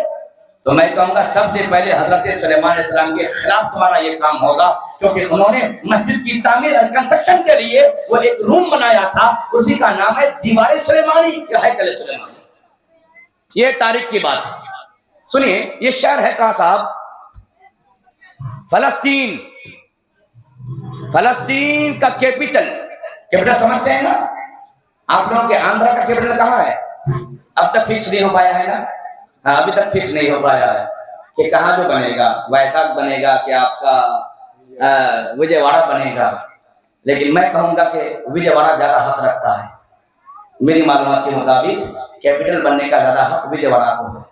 یہ عرض کر رہا تھا کہ فلسطین کا کیپٹل کہاں تھا؟ تو اس شہر کا نام ہے القدس. کیا بولیے؟ القدس. اسی کو انگلش میں بولتے ہیں یروشلم. یاد رکھیے گا، یروشلم کوئی دوسرا نام نہیں ہے. یروشلم کی میننگ انٹو عربی القدس، اور القدس اور یروشلم انٹو اردو پاک جگہ، پاک گھر. سبحان بولے بھائی. پاک جگہ، پاک گھر، اس کی میننگ ہوتی ہے. تو القدس ایک شہر کا نام ہے. یہ شہر فلسطین کا کیپٹل ہے. یہ شہر ہے کہاں؟ یہ شہر چند پہاڑیوں کے اوپر ہے. انہی چند پہاڑیوں میں سے ایک پہاڑی کا نام کوہ سیہون. کیا بولیے؟ بولیے. کوہ سیہون ہے. اسی کوہ سیہون پر، سیہون پہاڑی کے اوپر حضرت آدم نے اللہ کے حکم سے بیت المقدس کی مسجد کی تعمیر فرمائی. اور حضرت عمر کے زمانے میں یہ گنبد صخرہ، چٹان والا گنبد، یہ حضرت فاروق اعظم کے زمانے میں، ان کے دور خلافت میں یا آپ کے بعد لوگوں نے بنایا. مین مسجد جو ہے وہ مسجد اقصی. بات سمجھ آ رہی نا؟ یہ تاریخ کی باتیں ہیں. اور اس طرح کی باتیں آپ کو یونیورسٹیز میں یا بڑے بڑے کالجز میں جو لیکچر دیتے ہیں نا، تو اس وقت اس طرح کی باتیں ملتی ہیں. عام جلسوں میں یہ باتیں ملنا بہت مشکل ہے. اس لیے تھوڑی دیر بیٹھیے، میں کچھ تاریخ کی باتیں سناتا ہوں. عرض کر رہا تھا جی، تو یہ مبارک شہر ہے بیت المقدس مسجد کی جہاں پر تعمیر ہے. بیت المقدس مسجد کے چاروں طرف ایک دیوار بنائی گئی ہے موٹے موٹے پتھر سے، اور 1600 میٹر یہ دیوار ہے. سبحان اللہ بولے بھائی. کتنے بولیے؟ 1600 میٹر یہ دیوار ہے بیت المقدس کے ارد گرد. اور اس دیوار میں چاروں جانب سے 9 انٹرنس ہے. کتنے؟ 9 انٹرنس، 9 مین گیٹ، 9 دروازے مسجد کے اندر آنے کے لیے. 9 دروازے ہیں. سبحان اللہ بولیں گے؟ کتنے بولیے؟ 9 دروازے ہیں. اچھا، اس مسجد کی تعمیر آپ نے سن لیا، حضرت آدم نے بنائی. ان کے بعد آپ کے بیٹے حضرت شیس علیہ السلام نے، پھر طوفان نوح کے بعد سام بن نوح نے، پھر ان کے بعد حضرت داؤد علیہ السلام نے. سبحان اللہ، سبحان اللہ. پھر ان کے بعد حضرت داؤد کے بیٹے حضرت سلیمان علیہ السلام نے اس مسجد کی تعمیر فرمائی. یہ وہ جگہ ہے کہ اسی جگہ کے ایک کنارے پر جس کو بیت اللحم کہا جاتا ہے، وہیں پر عیسیٰ روح اللہ پیدا ہوئے تھے. حضرت موسیٰ علیہ السلام کے زمانے سے لے کر کے ہمارے نبی تک تمام پیغمبروں نے یہاں پر نمازیں پڑھی ہیں. سبحان اللہ بھائی. یہ مبارک جگہ ہے. یہاں پر بے شمار انبیاء کی قبریں ہیں، بے شمار انبیاء کرام کی قبر ہیں. بیت المقدس کے باؤنڈری کے اندر حضرت سلیمان علیہ السلام کا مزار شریف ہے. تو پتہ چل گیا یہ معمولی جگہ نہیں، اللہ کے لاکھوں نشانی والی جگہ کا نام بیت المقدس ہے. یہ ہے بیت المقدس. سنیے، حضرت عیسیٰ روح اللہ وہاں پیدا ہوئے. میرے نبی پاک نے جب نبوت کا اعلان فرمایا، سنیے گا، دھیان سے سنیے گا، نبوت کا اعلان فرمایا، اس وقت بیت المقدس پر ملک روم کے عیسائیوں کا قبضہ اور تسلط تھا. ایران ملک ایران کے عیسائی کا قبضہ تھا، اور بڑی طاقتور قوم اس وقت تھی. تو میرے آقا نے اسی وقت اعلان کیا تھا کہ میری امت میں ایک شخص ہوگا جو تنہا جائے گا اور بیت المقدس کو فتح کر کے مسلمانوں کے دامن میں دے دے گا. سبحان اللہ. میرے نبی کی یہ پیشن گوئی عظمت بن کر اللہ نے فاروق اعظم کے گودی میں ڈال دیا. سبحان اللہ. فاروق اعظم کے گودی میں ڈال دیا ہے. اللہ کی عظمت، اللہ نے عظمت بنا کر کے. اس کی تاریخ سرکار فاروق اعظم رضی اللہ تعالیٰ عنہ سن 16 ہجری اور ایک روایت میں سن 17 ہجری، 16 ہجری یا 17 ہجری کی یہ بات ہے. آپ نے اجنادین ملک کو فتح کرنے کے لیے حضرت عمرو بن عاص رضی اللہ تعالیٰ عنہ کو یہ جرار لشکر دے کر کے بھیجا کہ جاؤ ملک شام میں اور اجنادین کے قصبہ کو فتح کرو. حضرت عمرو بن عاص صحابی رسول اجنادین کو فتح کر لیا. وہاں کے پادریوں نے حضرت عمرو بن عاص سے کہا، اے عمرو بن عاص اب بتا تمہارا کیا ارادہ ہے، کیا تم فلسطین جاؤ گے؟ کہا بے شک، جس طریقے سے ہم نے اجنادین کی اینٹ سے اینٹ بجا دی فلسطین جائیں گے، وہاں کے بھی عیسائیوں کے ساتھ مٹبھیڑ ہماری ہوگی، وہاں بھی جنگ کریں گے. تو پادری نے کہا نہیں، یہ غلطی نہیں کرنا، تم مت جانا فلسطین، کیونکہ تم سے فلسطین فتح نہیں ہوگا. سبحان اللہ سبحان اللہ. اور اگر تم اجنادین کی فتح سے مغرور ہو جاؤ اور سمجھو کہ ہم جہاں چاہے فتح اور کامیابی اپنے دامن میں کر لیں گے، تو وہاں جا کر کے منہ کی کھاؤ گے، حسیبت اٹھاؤ گے، یہ غلطی نہیں کرنا. تو اس پادری کے ماننے والوں نے اسی پادری سے پوچھا کہ تم کو اتنا یقین کیسے کہ حضرت عمرو بن عاص اگر فلسطین پر حملہ کریں گے تو ہار جائیں گے، جیتیں گے نہیں؟ اس پادری نے کہا کہ میں نے اپنی پرانی کتابوں میں پڑھا ہے کہ ایک شخص ہوگا جس کا نام 3 حرف والا ہوگا. سبحان اللہ بولیے. کتنا 3 حرف والا ہوگا، آخری نبی کا صحابی ہوگا، لقب فاروق ہوگا. مطلب کیا بولیے؟ لقب فاروق ہوگا، نام عمر ہوگا، اور انہی کے ہاتھ میں یہ بیت المقدس فتح ہوگا. جب یہ سنا تو حضرت عمرو بن عاص نے ایک چٹھی لکھ کے، ایک لیٹر لکھ کر حضرت فاروق اعظم کو کہ سرکار ہماری بس کی بات نہیں کہ ہم فلسطین کو اور ہم بیت المقدس کو فتح کریں، آپ آ جائیے، آپ ہی کے ہاتھ میں فتح ہونا ہے. اس کے بعد فاروق اعظم نے امین امت حضرت ابو عبیدہ بن جراح رضی اللہ عنہ کو ایک لشکر جرار دے کر کے بیت المقدس بھیجا. اور آپ بیت المقدس آنے کے بعد تقریباً 4 مہینے لگا کر عیسائیوں سے لڑائیاں لڑی، لیکن ٹس سے مس نہیں، ایک بھی اینٹ ہل نہ سکی. اور فتح نصرت تو بہت دور کی بات، کچھ بھی پتہ نہیں چل رہا تھا کہ ہوگا کیا. ایسے موقع پر بیت المقدس کی دیواروں پر چڑھ کر کے ایک پادری نے اعلان کیا، اے ابو عبیدہ بن جراح، تم اگر صبح قیامت تک تمہاری عمر ہو جائے اور تم یہاں لڑائی کرو تو بیت المقدس کو جیت نہیں پاؤ گے. ارے تمہارے ہاتھ میں یہ گھر نہیں جیتا جائے گا، اللہ تعالیٰ نے ایک آدمی کے ہاتھ پر اس کی فتح اور کامیابی کو عطا فرما دیا ہے.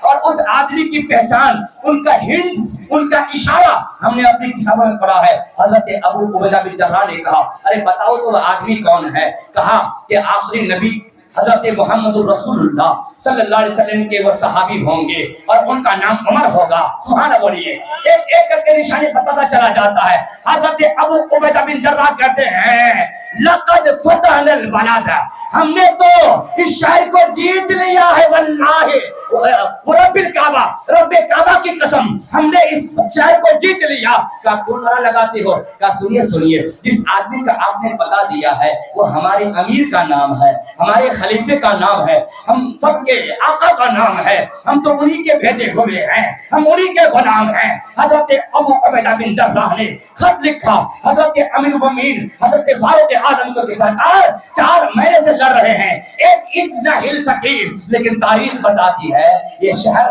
اس کی فتح، اس کی نصرت، اس کی کامیابی اللہ نے آپ کے دامن میں رکھا ہے، آپ تشریف لے کر کے آئیں۔ سبحان اللہ بولیے سبحان اللہ۔ حضرت ابو عبیدہ بن جراح کا خط مدینہ پہنچتا ہے، حضرت فاروق اعظم کے پاس حضرت علی بھی بیٹھے ہوئے ہیں۔ فاروق اعظم نے ان سے مشورہ کیا، حضرت علی نے فرمایا ایک کام کیجیے، آپ تنہا بیت المقدس جائیے، کیونکہ پیغمبر اعظم کی طرف سے بھی اشارہ ہوا ہے اور اللہ کی پرانی کتابوں میں بھی ان باتوں کا اشارہ موجود ہے، آپ تنہا جائیے۔ حضرت فاروق اعظم نے کوئی لشکر نہیں لیا، کوئی کوئی جلال، کچھ بھی نہیں، ایک کرتا پہنے ہوئے ہیں، کرتا پھٹا ہوا ہے، ایک نئے دوسرے کپڑے سے اس پھٹن کو سی دیا گیا ہے جس کو ہم لوگ پیوند بولتے ہیں، پیوند والا کرتا پہن کر کے معمولی طرز میں ایک اونٹ کو حضرت فاروق اعظم نے ایک اونٹ کو لیا اور اس اونٹ کے اوپر 2 بوری ڈالا، ایک بوری میں جو کا آٹا، ایک بوری میں کچھ کھجوریں تھی اور مشکیزہ لیا پانی کا۔ اس کے بعد حضرت سالم جو آپ کا مین غلام تھا اس سالم کو لے لیا، آقا اور غلام مدینہ سے نکل گئے یروشلم کے لیے، یعنی مسجد اقصی کے لیے، بیت المقدس سے نکل گئے۔ آپ جانتے ہیں فاروق اعظم نے اس غلام سے فرمایا سنو بابو، میں تم کو اس شرط پر ساتھ لے جاؤں گا کہ ایک منزل 1 کلومیٹر 2.5 کلومیٹر، ایک منزل یا 3 کلومیٹر یا 7 کلومیٹر تم اونٹ پر سوار ہوگے اور اونٹ کا لگام میں ہاتھ میں لے کر کے پیدل چلوں گا، پھر اتنا راستہ میں بیٹھوں گا اور تم لگام لے کے چلو گے۔ سبحان اللہ سبحان اللہ بولے بھائی، مجھے دنیا میں کوئی ایسا آقا دکھاؤ جو غلام کو اونٹ پر بٹھا کر کے خود اس سواری کی رسیاں کھینچتا ہو، دنیا نہیں دکھا سکتا ہے فاروق اعظم کے علاوہ۔ یہ شان ہے فاروق اعظم کی۔ جانتے ہیں یہ تو باری مقرر ہو گئی، اب جو بیت المقدس سامنے ہے تو اتفاق سے یہاں باری کیا ہے، باری کے حساب سے اب غلام بیٹھے گا اور آقا جو ہیں رسی کھینچیں گے۔ تو سالم نے کہا نہیں سرکار، اب تو بالکل بیت المقدس قریب ہے، لوگ دیکھیں گے تو کیا کہیں گے؟ تو میرے امام فاروق اعظم فرماتے ہیں نہیں، لوگ کیا کہیں گے وہ بات کی بات، وعدہ ہوتا ہے، وعدہ وفا کرنے والے کو اللہ پسند فرماتا ہے، اس لیے تم ہی بیٹھے رہو، میں لگام کھینچوں گا۔ اللہ اکبر۔ حضرت فاروق اعظم اپنے غلام کو اونٹ کی پیٹھ پر بٹھانے کے بعد اونٹ کی رسیاں اپنے ہاتھ میں لیتے ہیں، بیت المقدس کی طرف چل پڑتے ہیں۔ اسی دوران جب اندر میں ایک اعلان اور شور بپا ہو گیا کہ مسلمانوں کا لیڈر آ رہا ہے، مسلمانوں کا آقا آ رہا ہے، مسلمانوں کا خلیفہ آ رہا ہے، وہ پادری جو پہلے سے بول رکھا تھا حضرت ابو عبیدہ بن جراح کو جا کے بولتا ہے سنو سنو، وہیں پر دروازے پر روک دو ان کو، میں اس فاروق اعظم کو ان نگاہوں سے دیکھنا چاہتا ہوں، پھر میں کہہ دوں گا کہ وہ فاروق اعظم ہے یا نہیں ہے۔ وہ پادری دوڑ کے جاتا ہے، فاروق اعظم مین گیٹ پر کھڑے ہیں، پادری جا کے دیکھتا ہے آقا لگام پکڑ کے، غلام اونٹ پر، کہتے ہیں میں نے یہ نشانی کتاب میں پڑھی تھی۔ سبحان اللہ بولیے، میں نے یہ نشانی کتاب میں پڑھی تھی کہ وہ ایسا انصاف والا ہوگا کہ اپنی شان نہیں دیکھے گا، نبی کی شریعت دیکھے گا، اپنا اسٹیٹس نہیں دیکھے گا، نبی پاک کی توقیر دیکھے گا۔ آج دیکھیں کتنا بڑا انصاف پر ہے کہ باری آئی غلام کی تو باری پر بٹھا دیا اور ہاتھ میں لگام تھام لیا ہے۔ میں نے یہ نشانی کتابوں میں پڑھی ہے، سب سچے ہیں، یہی وہ عمر فاروق ہے۔ پھر دیکھتے ہیں ان کے کرتا کو تو دیکھتے ہیں کہ کوئی کرچ نہیں، کوئی برچ نہیں، کوئی آئرن نہیں، بلکہ ایک الجھا ہوا کرتا پہنے ہوئے ہیں، جگہ جگہ سے پھٹا ہوا ہے، جگہ جگہ پیبند لگا ہوا ہے، چیخ مارتا ہے اور کہتا ہے اے عیسائیوں اپنے اپنے گھروں سے نیچے اترو، کیوں؟ اس لیے کہ میں نے جس ذات کو اپنے اپنی پہلی کتابوں میں پڑھ لیا تھا وہ ذات آج میری نگاہوں میں موجود ہے. اس لیے تمام کنجیاں لے کر کے آؤ, بیت المقدس کی چابیاں لے کر کے آؤ. لے کر کے آیا, اپنے ہاتھوں سے امام حضرت فاروق اعظم کے دامن میں رکھ لیا اور فرماتے اور کہتے ہیں کہ سرکار آپ سے ہم لڑائی نہیں لڑیں گے, آج کے بعد ہم آپ کی غلامی قبول کرنے کے لیے تیار ہیں. یہ ہے فاروق اعظم. سرکار فاروق اعظم نے 17 ہجری میں یا 16 ہجری میں بغیر کسی لڑائی کے آپ نے بیت المقدس کو فتح کر لیا. فاروق اعظم کے زمانے کے بعد سے لے کر کے تقریباً 492 ہجری تک, کتنے بولے 492 ہجری تک, 492 ہجری تک بیت المقدس میں مسلمانوں کی حکومت رہی. پھر 86 سے لے کر کے 96 ہجری تک خلیفہ عبد الملک بن مروان نے بیت المقدس کی تعمیر کی. پھر اس کا بیٹا ولید بن عبد الملک نے تعمیر کی. پھر خلیفہ عباسی خلیفہ نے بھی مرمت کی. 492 ہجری تک مسلمانوں کی حکومت رہی, تقریباً 550 سال. کتنے بولے بھائی, بولے نا کتنے؟ فاروق اعظم کے فتح کرنے کے بعد تقریباً 500 سال. اور اگر عیسوی میں لے کر کے جائیں گے آپ تو 1099, کیا بولیے 1099 عیسوی تک مسلمانوں کی حکومت رہی. لیکن 1099 میں مسلمانوں کی آپسی لڑائیاں, آپسی مٹ بھیڑیاں, ایک دوسرے کی دامن کشی, اور اسی دوران ایک فاطمی حکومت نے ملک شام سے سلجوقیوں کو ختم کرنے کے لیے, اس وقت جو سلیبی لوگ تھے, سلیبی مین سلیب کو پوجنے والے, تو انہوں نے سلیبیوں کو اپنے سپورٹ میں لے لیا اور کہا کہ اے سلیبیوں, اے عیسائیوں, تم لوگ میرا سپورٹ کرو تاکہ میں ملک شام کے سلجوقیوں کو برباد کروں اور میری حکومت قائم ہو جائے. فاطمی حکومت نے ان سلیبیوں کو کا سپورٹ لے کر کے سلجوقیوں کو تو برباد کر دیا, لیکن یہ عیسائی, یہ سلیبی فاطمی حکومت میں فلسطین میں جگہ جگہ گھر بنانے لگے. دھیرے دھیرے چوہا بن کر کے حکومت کو کترتا رہا.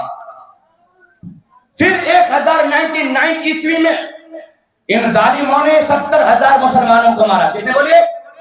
یہ سلیبی لوگ جس کو فاطمی حکومت نے سر چھپانے کی جگہ دی تھی, انہی ظالموں نے جس پلیٹ میں کھایا اسی کو چھید کیا اور 1099 عیسوی میں 70,000 مسلمانوں کو مارنے کے بعد بیت المقدس پر قبضہ کر لیا. اور جانتے ہیں تقریباً 88 سال ان لوگوں نے حکومت کی. کتنے بولے؟ کتنے؟ 88 سال. 1187 عیسوی تک, کتنے بولے 1187 عیسوی تک سلیبیوں نے حکومت کی. اور اسی دوران اللہ نے سلطان صلاح الدین ایوبی کو پیدا فرمایا. مطلب کہ بولو سبحان اللہ بولیے. ارے بھائی صلاح الدین ایوبی جیسا جگرا رکھیے سینے میں, مطلب کہ بولیے سبحان اللہ. 1187 عیسوی میں سلطان صلاح الدین ایوبی نے ان سلیبیوں سے جنگ لڑی. ہمارا آپ ایک بار کوشش کرتے ہیں, تھک ہار کے بیٹھ جاتے ہیں. وہ آدمی شراب پیتا ہے, ایک بار منع کیا, اس نے ہمیں گالی دے دی, ہے نہیں جائیں گے اس کے پاس, گالی دیتا ہے, تو اب اس کے گالی کے ڈر سے ہم لوگ چپ جاتے ہیں, اب جاتے نہیں ہیں, ہار جاتے ہیں. لیکن یہ تھے سلطان صلاح الدین ایوبی, ایک بار نہیں, 2 بار نہیں, 3 بار نہیں, 16 لڑائیاں لڑی. سبحان اللہ. کتنے بولے؟ بیت المقدس کو فتح کرنے کے لیے 16 بار جنگ کی انہوں نے. جب 16ویں بار جنگ کی تو 1187 عیسوی میں سلطان صلاح الدین ایوبی نے چن کر کے سلیبیوں کو مارا اور اللہ کے کرم سے انہوں نے پھر حکومت اسلامی قائم کر دیا. بیت المقدس کو اسلامی حکومت کے اندر میں کر دیا. بس چند منٹ میں بات ختم کر رہا ہوں, سن رہے ہیں آپ لوگ؟ کب بولیے کب؟ 1187 عیسوی میں سلطان صلاح الدین ایوبی نے فتح کیا. پھر سلطان صلاح الدین ایوبی کے زمانے سے لے کر کے 1917 تک, کیا بولیے 1917 تک, یعنی 1917 تک, کیا بولیے 1917 تک تقریباً 771 سال، کتنے؟ 771 سال پھر مسلمانوں نے حکومت کی. سبحان اللہ. بیت المقدس پر پھر مسلمانوں نے حکومت کی. کتنے سال؟ 771 سال. لیکن 1917 میں جب پہلی جنگ عظیم ہوئی، بڑی لڑائی، اس جنگ عظیم میں انگریزوں نے عثمانی حکومت کو برباد کیا، جگہ جگہ اسلامی ممالک کو اپنے زیر اثر لے لیا. اسی وقت انگریزوں نے فلسطین کو بھی اپنے قبضہ میں لے لیا. پھر اپنے قبضہ میں لے کر کے یہودیوں کو انگریزی حکومت نے فلسطین پر بٹھا دیا. یہودیوں کو کس نے بٹھایا؟ انگریزوں نے بٹھایا. کب؟ 1917 میں. دھیرے دھیرے یہودی چوہا بن کر کے فلسطین کی زمین کو قطر دیا، حکومت کو برباد کر دیا. آپ جانتے ہیں پھر 1947 میں جب یہ اقوام متحدہ نے اعلان کر دیا کہ یہ فلسطین کی زمین کو ڈیوائیڈ کر دیا جائے گا، اور اس ظالم حکومت نے کیا کیا؟ اقوام متحدہ نے فلسطین کی زمین کو ڈیوائیڈ کیا اور 56% زمین یہودیوں کو دے دیا، 33% زمین مسلمانوں کے رکھا، باقی زمین فوجیوں کے رکھا. اور زمین کس کی تھی؟ زمین مسلمانوں کی تھی، حکومت مسلمانوں کی تھی. لیکن یہودیوں کو 56% زمین 1947 میں یہ انگریزوں نے دیا. پھر 1948 میں، کیا بولیے، 1948 میں امریکہ، برطانیہ، فرانس سبوں کی ملی بھگت سے پھر ایک بار لڑائی ہوئی عرب میں اور انگریزوں میں، صلیبیوں میں، عیسائی میں لڑائی ہوئی، جس کی پاداش میں ان ظالموں نے اسرائیل حکومت کا اعلان کر دیا. الگ سے اس حکومت کا نام اسرائیل اعلان کر دیا. جب حکومت اسرائیل کا اعلان ہوا تو عرب مسلمانوں نے سر پہ کفن باندھ کر کے ان کا مقابلہ کیا. لیکن بدقسمتی تھی کہ یہ سارے ظالم جیت گئے، مظلوم مارے گئے. اور حد یہ ہو گیا کہ جب 1967 عیسوی آئی، ایسے موقع پر پورے فلسطین پر یہودی قبضہ کر لیا، اور جن کی زمین مسلمانوں کی زمین تھی وہ مسلمان غریب الوطنی کی زندگی اپنی زمین میں گزارنے لگے، مسافرانہ انداز میں اپنے گھر میں رہنے لگے، اور یہودیوں کی حکومت قائم ہو گئی. اس وقت سے لے کر کے آج تک تقریباً 70 سال سے وہ فلسطینی مسلمان جو مظلوم ہیں، جن کے گھروں کو چھینا گیا، جن کے باغات کو پامال کیا گیا، جن کی زمینیں ان کی حکومت سے ان کے ہاتھوں سے لے لی گئی، جن کے بچوں کو مارا گیا، جن کی عورتوں کے پیٹ میں خنجر گھونپا گیا، ایسے مظلوم کو ستاتے گئے یہ ظالم 70 سال سے مار رہے ہیں. اور آج اگر ہم ان کی حمایت میں آواز اٹھاتے ہیں تو اچھے اچھے لوگوں کے پیٹوں میں درد ہونے لگتا ہے. یاد رہے، یہ فلسطینی مسلمان، یہ مظلوم مسلمان ہیں، 70 سال سے اپنی زمین لینے کی کوشش میں ہیں. لیکن یاد رہے صاحب، 70 سال سے مار رہا ہے، ہر سال بمباری، ہر سال بمباری، ہر سال بمباری. لیکن خدا کا کرم دیکھیے، ان ظالموں کی طاقتیں ختم ہو رہی ہیں، لیکن فلسطین کے مسلمان ختم نہیں ہو رہے ہیں. سبحان اللہ. 70 سال سے مر رہے ہیں، مر رہے ہیں نا، 70 سال سے. تو میں کہوں گا صاحب، یہ بکریوں کے بچے ہیں، سور کے بچے زیادہ ذبح نہیں کیے جاتے، پھر بھی نہیں ملتے، اور بکریوں کے بچے خوب ذبح کیے جاتے ہیں. باوجود کہ اللہ نے ایسی برکتیں دے دی ہے کہ سوروں کی منڈی نہیں لگتی، بکریوں کی منڈی لگ جاتی ہے.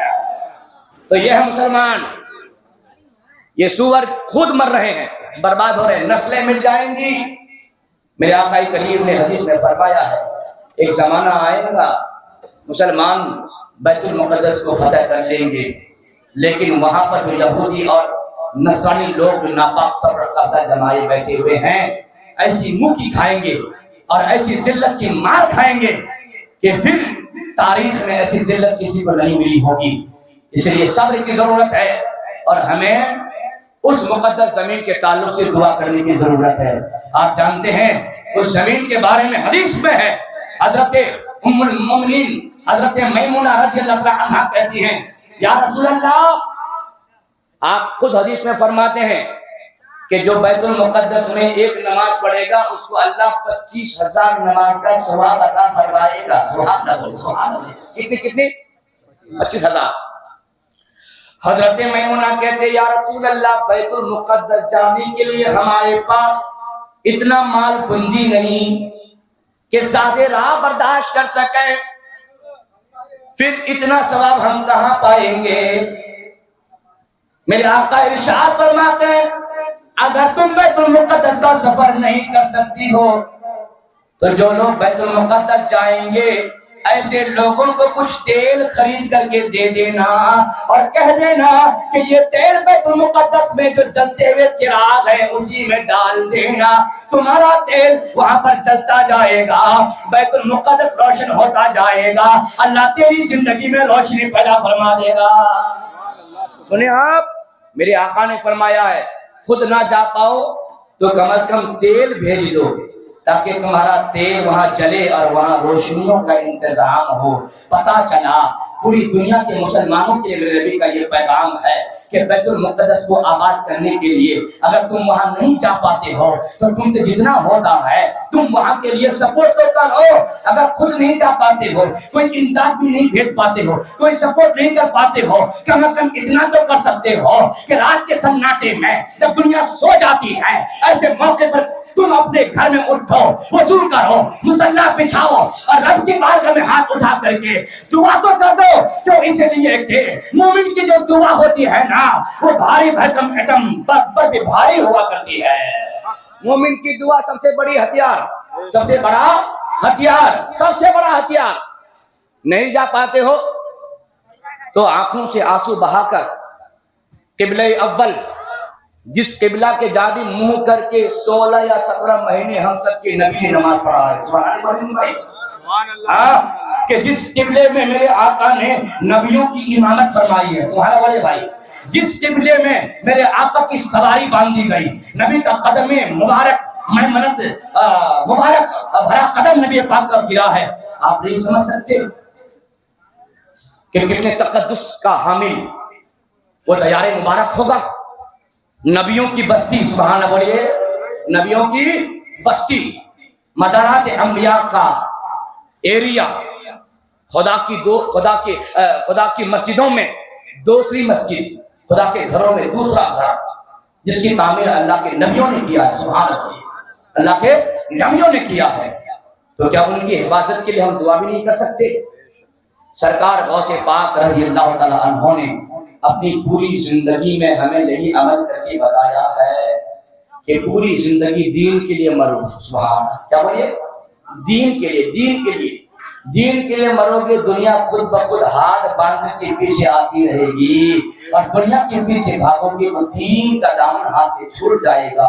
غوث پاک نے اپنے زمانے میں زمانے طالب علم سے لے کر کے اپنے دور وفات تک پوری دنیا کے لوگوں کو یہی پیغام دیا ہے کہ سنو سنو میرے ماننے والوں، جب تک قیامت تک سلسلے قادریہ میں مرید ہوگے تو وہ غوث پاک کے ہاتھ میں ہی مرید ہونا لازم آئے گا۔ سبحان اللہ بھائی، تو قیامت تک کے مریدوں کو اپنی ہی تعلیم دیا۔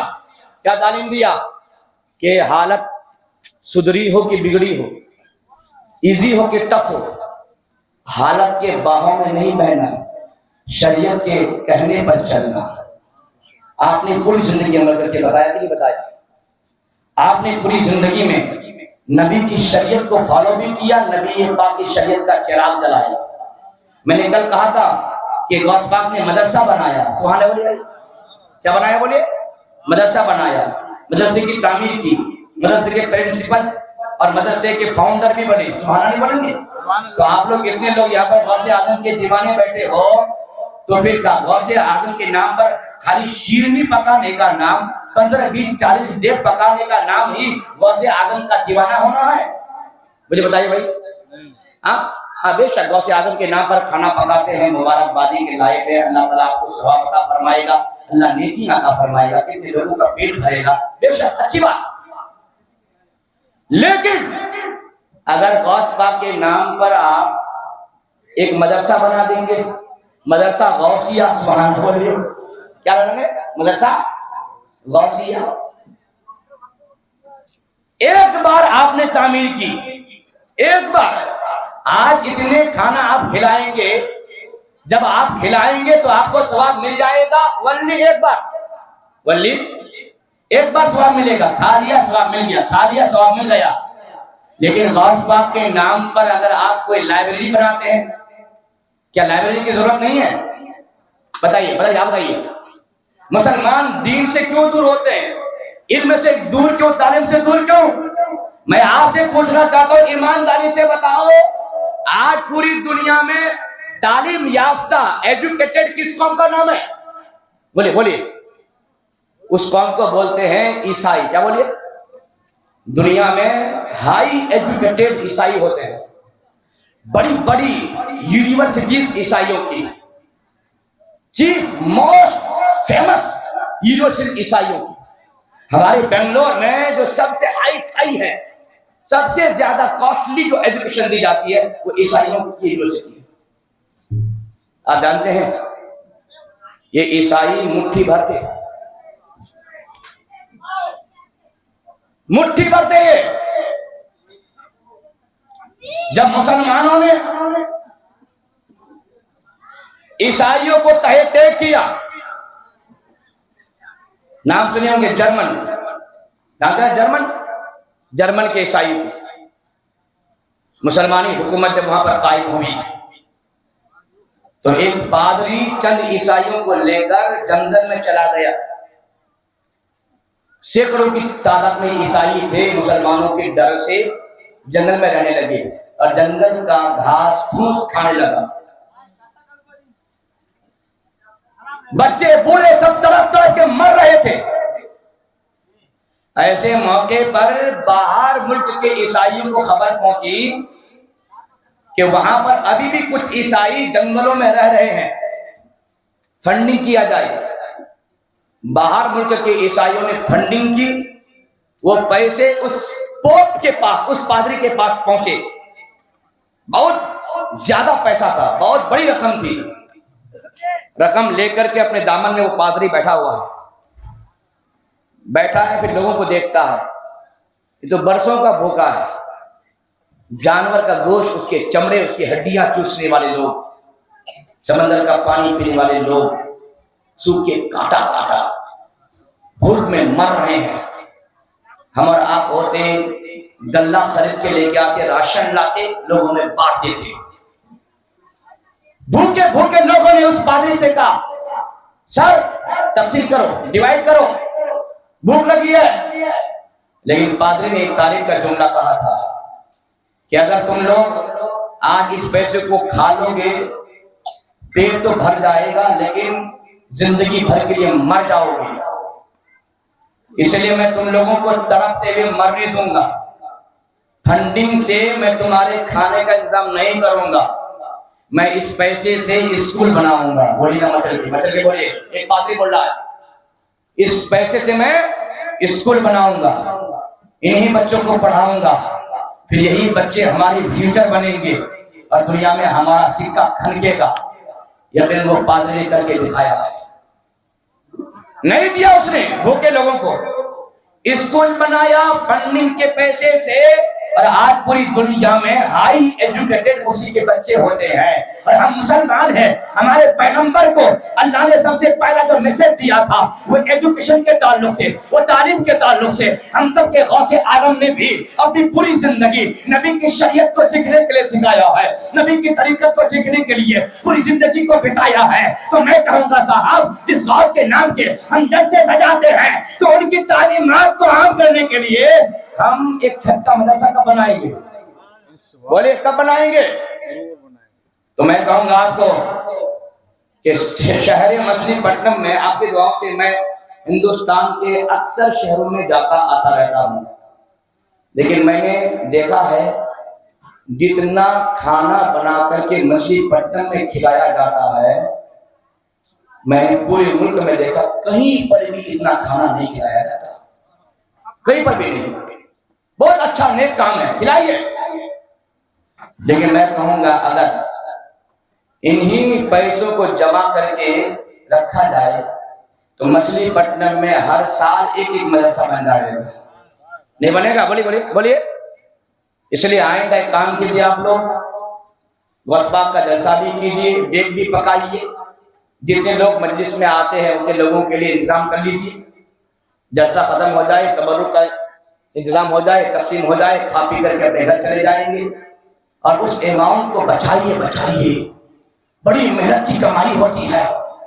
غلط بول رہا ہوں میں، بڑی محنت کی کمائی ہوتی ہے صاحب، اس کو بچائیے اپنے قوم کے بچوں کے لیے. اور اسکول، کالجز، مدرسہ، لڑکوں لڑکیوں کی تعلیم کا انتظام کیجیے. جانتے ہیں جب غوث اعظم کے نام پر جو چندہ جمع ہوا تھا، اور اسی چندے سے جب ایک بچہ عالم بن کر کے آپ کے معاشرے میں آئے گا تو غوث کی کرامت بن کر کے چمکتا ہوا نظر آئے گا. غوث کی کرامت بن کر کے، اور آپ کی انگلی تھام کر کے وہ بچہ کہے گا کہ غوث کے دیوانوں غلط راستے میں ہو، غوث یہ کیا کرتے تھے، غوث کے دیوانوں غلط بات کر رہے ہو، غوث اس طرح بولا کرتے تھے. سبحان اللہ بولیں گے بھائی؟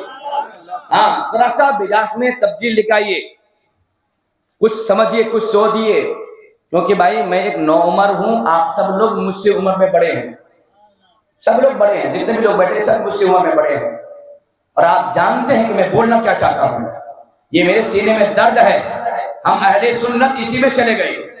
اہل سنت کام کرنا نہیں جانتے. کام کیجئے، پیسوں کی قدر کیجئے، اور ساتھ ساتھ دین کے کام میں لگائیے. لائبریری جگہ جگہ ہونی چاہیے. تو لائبریری کب بنائیں گے آپ؟ جب لائبریری میں جا کر کے پڑھنے والا بچہ ہوگا تب نا. ویسے بچے تیار کیجئے. اللہ تعالی ہم سبوں کو سرکار غوث پاک کے نام پر دل کھول کر کے لٹانے کی توفیق عطا فرمائے، اور غوث پاک کی سنت پر عمل کرتے ہوئے غوث پاک کی ہی کی طرح کہیں مدرسہ قادریہ، کہیں مدرسہ غوثیہ، کہیں مدرسہ غریب نواز، سبحان اللہ بھائی، ہمیں بنانے کی توفیق عطا فرمائے. مچھلی پٹنم کے مسلمان بہت اچھے لوگ ہیں، میں جانتا ہوں. جو پیار، جو محبت مجھ کو یہاں آپ لوگ کرتے ہیں، کہیں یہ پیار محبت نہیں ملتی، کہیں پر نہیں. بہت اچھے لوگ آپ لوگ ہیں. میں نے دیکھا بھی ہے کہ میں کبھی کبھی سخت بات بولتا ہوں، لیکن آپ لوگ مسکرا کر کے اس بات کو قبول کرتے ہیں. تو میں کہوں گا یہ میری خوش نصیبی ہے. سبحان اللہ، یہ میری خوش نصیبی ہے کہ آپ جیسے لوگ میری بات کو بھی برا نہیں مانتے ہیں، اور نبی کی شریعت سمجھ کر کے آپ اس بات کو ہاتھوں ہاتھ لیتے ہیں اور سینے پہ جگہ دے دیتے ہیں. میری یہی خوشی ہے. کیوں؟ اس لیے کہ میری تقریر سے ایک آدمی بھی اگر راست پر آ جائے کہ غوث پاک کا دیوانہ ہے، اور توبہ کر لے کہ آج کے بعد میں ہم سود نہیں کھائیں گے، تو میں سمجھوں گا کہ میری تقریر کی محنت وصول ہو گئی. قسم کھا لے کہ آج کے بعد نماز قضا نہیں ہوگی، قسم کھا لے کہ جوا بازی نہیں ہوگی، قسم کھا لے کہ ہم کوئی گناہ میں ملوث نہیں ہوں گے، تو میں کہوں گا یہ جلسہ بھی کامیاب، یہ جتنی محنتیں ہو رہی ہیں ساری محنتیں کامیاب. سب لوگوں سے غوث پاک راضی، سبحان اللہ بولے، اور سب لوگوں پر غوث پاک کرم کر دیں گے، اور پلک جھپکنے میں زندگی کو بدل کے رکھ دیں گے انشاءاللہ بولے انشاءاللہ. اللہ تعالی ہم سب کو غوث پاک کے طریقے پر عمل کی توفیق عطا فرمائے. السلام علیکم ورحمۃ اللہ وبرکاتہ. ٹھیک ہے نا ماموں؟ بہت وقت بھی جی.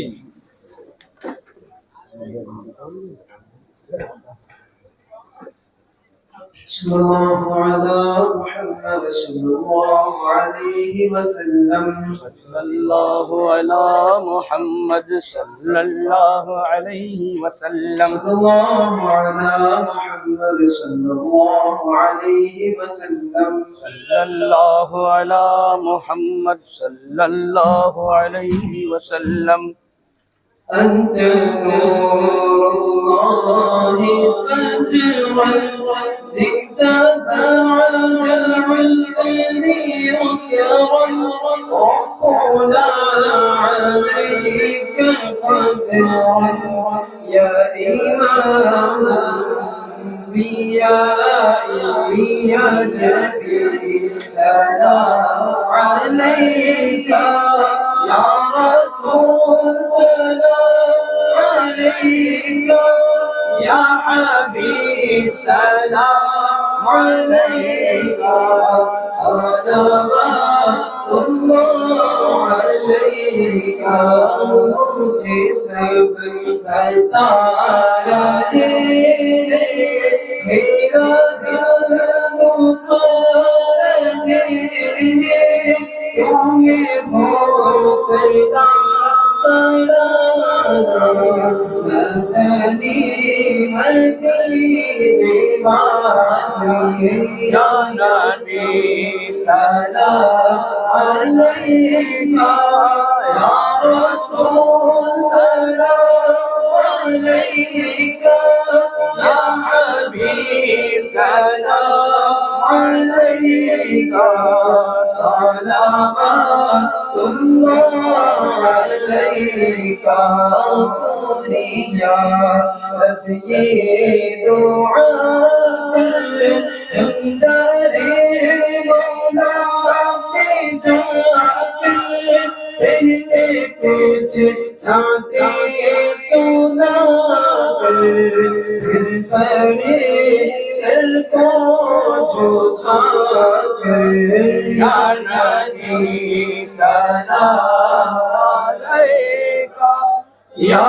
رسول سلام علیکہ یا حبیب سلام علیکہ صلوات اللہ علیکہ مجھے جلوے پھر بلانا مدنی مدینے والے عشق بھی پلانا مدنی مدینے والے صدقہ دو غوث الورا کا صدقہ دو خواجہ پیا کا صدقہ دو غوث الورا کا صدقہ دو خواجہ پیا کا صدقہ دو احمد رضا کا صدقہ دو کل اولیاء کا یا نبی سلام علیکہ یا رسول سلام علیکہ یا حبیب سلام علیکہ صلوات اللہ علیکہ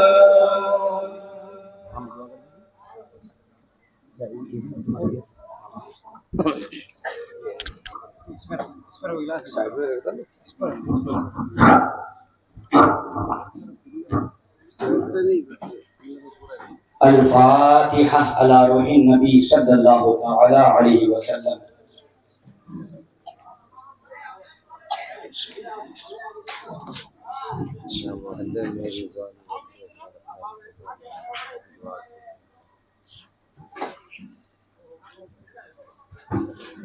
اللہم صلی علی سیدنا شفیعنا حبیبنا مولانا محمد بارک وسلم. صلو علیہ صلاۃ و سلاما علیکہ یا رسول اللہ صلی اللہ تعالی علیہ وعلا آلہ وصحبہ اجمعین. یا اللہ یا رحمان یا رحیم دل مارا کل مستقیم بحق ایاک نعبد و ایاک نستعین. اے پاک پروردگار عالم، اغیث پیٹ کے تمام مسلمانوں نے مل جل کر سرکار غوث پاک رضی اللہ تعالیٰ عنہ کی محبت میں اس محفل پاک کا انعقاد عمل میں لایا. ہم تمام جملہ علماء کرام کو دعوت کی. ہم سبوں نے اپنے علم کے مطابق اپنے تقاریر اور اپنے نعت خوانی اور تلاوت کلام پاک کے ذریعہ سے سلام پاک مصطفیٰ کریم کے حوالے سے شرکت کی، اور تمام جلسے والوں نے مل جل کر کے نیاز غوث اعظم کے نام پر بہت سارے دیگ کا انتظام اور انتظام کیا، شیرنی کا انتظام کیا، کھانے کا انتظام کیا. اے اللہ اپنے پیارے حبیب کے وسیلے سے ان تمام کاموں کو اپنی بارگاہ میں قبولیت کا درجہ عطا فرما. مولا اپنی شان اور اپنے کرم کے مطابق جو تو نے ثواب عطا فرمایا ہے، مولا ان تمام ثواب کو سب سے پہلے حضور اکرم نور مجسم حضرت احمد مجتبی محمد مصطفیٰ روحی و ابی و امی فدا صلی اللہ تعالیٰ علیہ وسلم کی عظیم بارگاہ میں نظر کرتے ہیں، قبول فرما۔ پیارے آقا کے وسیلے سے تمام انبیاء کرام، تمام رسولان اعظام، تمام صحابی صحابیات، تابعین تابعیات، تابعیات، ازواج مطہرات، آل بیت اطہار، تمام خلفائے راشدین، شہداء بدر و احد و حنین و تبوک و خندق، خصوصیت کے ساتھ شہداء کربلا کی روح کو پیش والا قبول و مقبول فرما۔ بالخصوص تمام اولیاء کرام، تمام اغواس، تمام اقطاب، تمام اوتاد، تمام ابدال کی روحوں کو پیش کرتے ہوئے تمام ولیوں کے ولی غوث الاغواس قطب الاقطاب حضرت شیخ عبدالقادر جیلانی محی الدین اور رضی اللہ تعالیٰ عنہ کی عظیم بارگاہ میں نظر کرتے ہیں، مولا قبول و مقبول فرما۔ پیارے غوث پاک کے وسیلے سے سرکار غریب نواز رضی اللہ تعالیٰ عنہ، سرکار بہاؤالدین نقشبندی اور جتنے بھی سلسلے ہیں، ان کے بزرگان دین ہیں، ان کے معتقدین ہیں، مندوبین ہیں، ماننے چاہنے والے ہیں، عاشقین ہیں، اللہ سب کی روح کو اس کا ثواب پیش ہے، قبول و مقبول فرما۔ دنیا سے جتنے بھی حفاظ کرام، علماء کرام، محدثین، محققین، مجتہدین، مفسرین اور مجددین اور مجتہدین اس دنیا سے گزر چکے ہیں، اللہ ان سب کی روح کو پیش قبول و مقبول فرما۔ اور دنیا بھر سے جتنے بھی میرے مومن بھائی بہنیں اپنے ایمان اور عقیدے کے ساتھ ہم سے رخصت ہو گئے، آج اپنی قبری زندگی گزار رہے ہیں، اے اللہ ان تمام مرحومین اور ان تمام مرحومات کی روح کو پیش قبول فرما۔ خصوصیت کے ساتھ اس جلسے میں یہاں جتنے بھی ہم حاضر ہیں اور اس جلسے کو جن لوگوں نے محنت سے سجایا، محنتیں کی اور مشقتیں اٹھائیں، ہم سب کے خاندان سے جتنے بھی لوگوں کا ایمان پر خاتمہ ہوا، اے اللہ ان سب کی روح کو پیش قبول مقبول فرما۔ اس محلے کے ایک جناب رضوان صاحب مرحوم کا انتقال ہوا، اے اللہ ان کی روح کو پیش قبول فرما۔ مولا قدیر ان جملہ مرحومین مرحومات کے چھوٹے بڑے صغائر کبائر اور چھپے ظاہر سب گناہ کو معاف فرما، ان کے بال بال کی مغفرت فرما۔ ان جملہ حضرات کی قبروں کی جانب جنت کے دروازے اور جنت کی کھڑکیاں قیامت تک کھلے رہنے کی توفیق عطا فرما، جنتی بچھونے کا انتظام و انتظام فرما۔ میدان قیامت میں ان جملہ لوگوں کے لیے مولا میرے پیارے آقا کی بڑی شفاعت کو منظور اور مقبول فرما یا رب العالمین۔ 11ویں شریف کی مناسبت سے غوث کے دیوانوں نے یہ محفل منعقد کی ہے، اے اللہ ان جملہ حضرات کی دیوانگی کو اور غوث پاک کے حق میں محبت کو اپنی بارگاہ میں قبول و مقبول فرما۔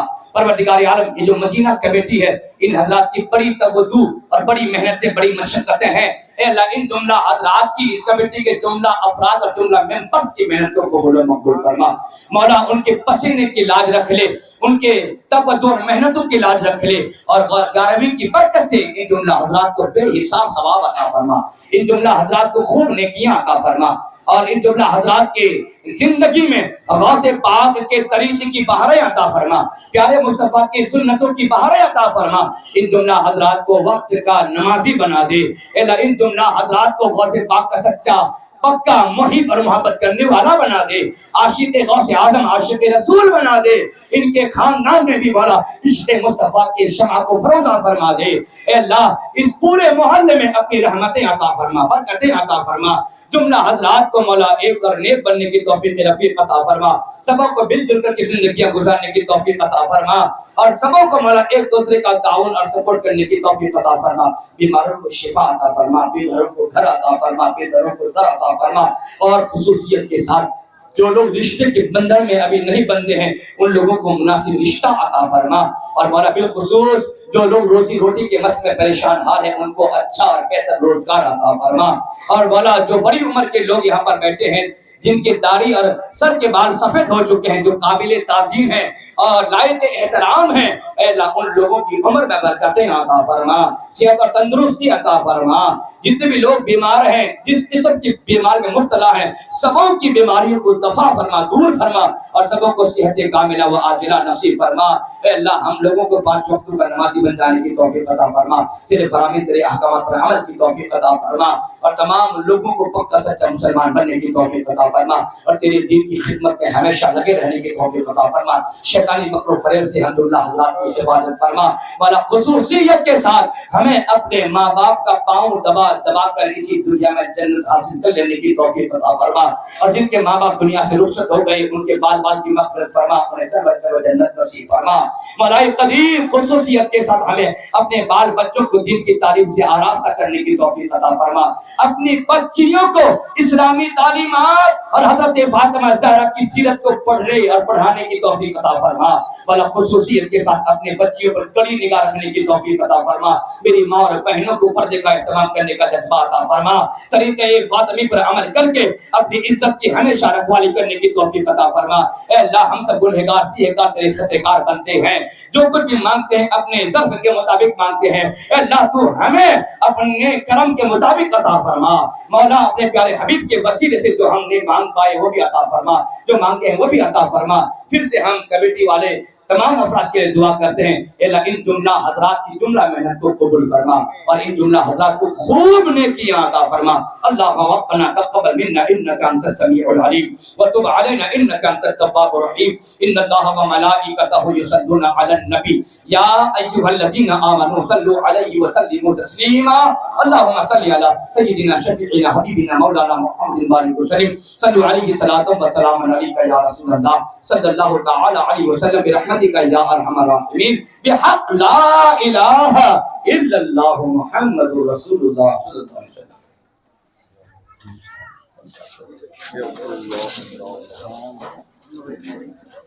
السلام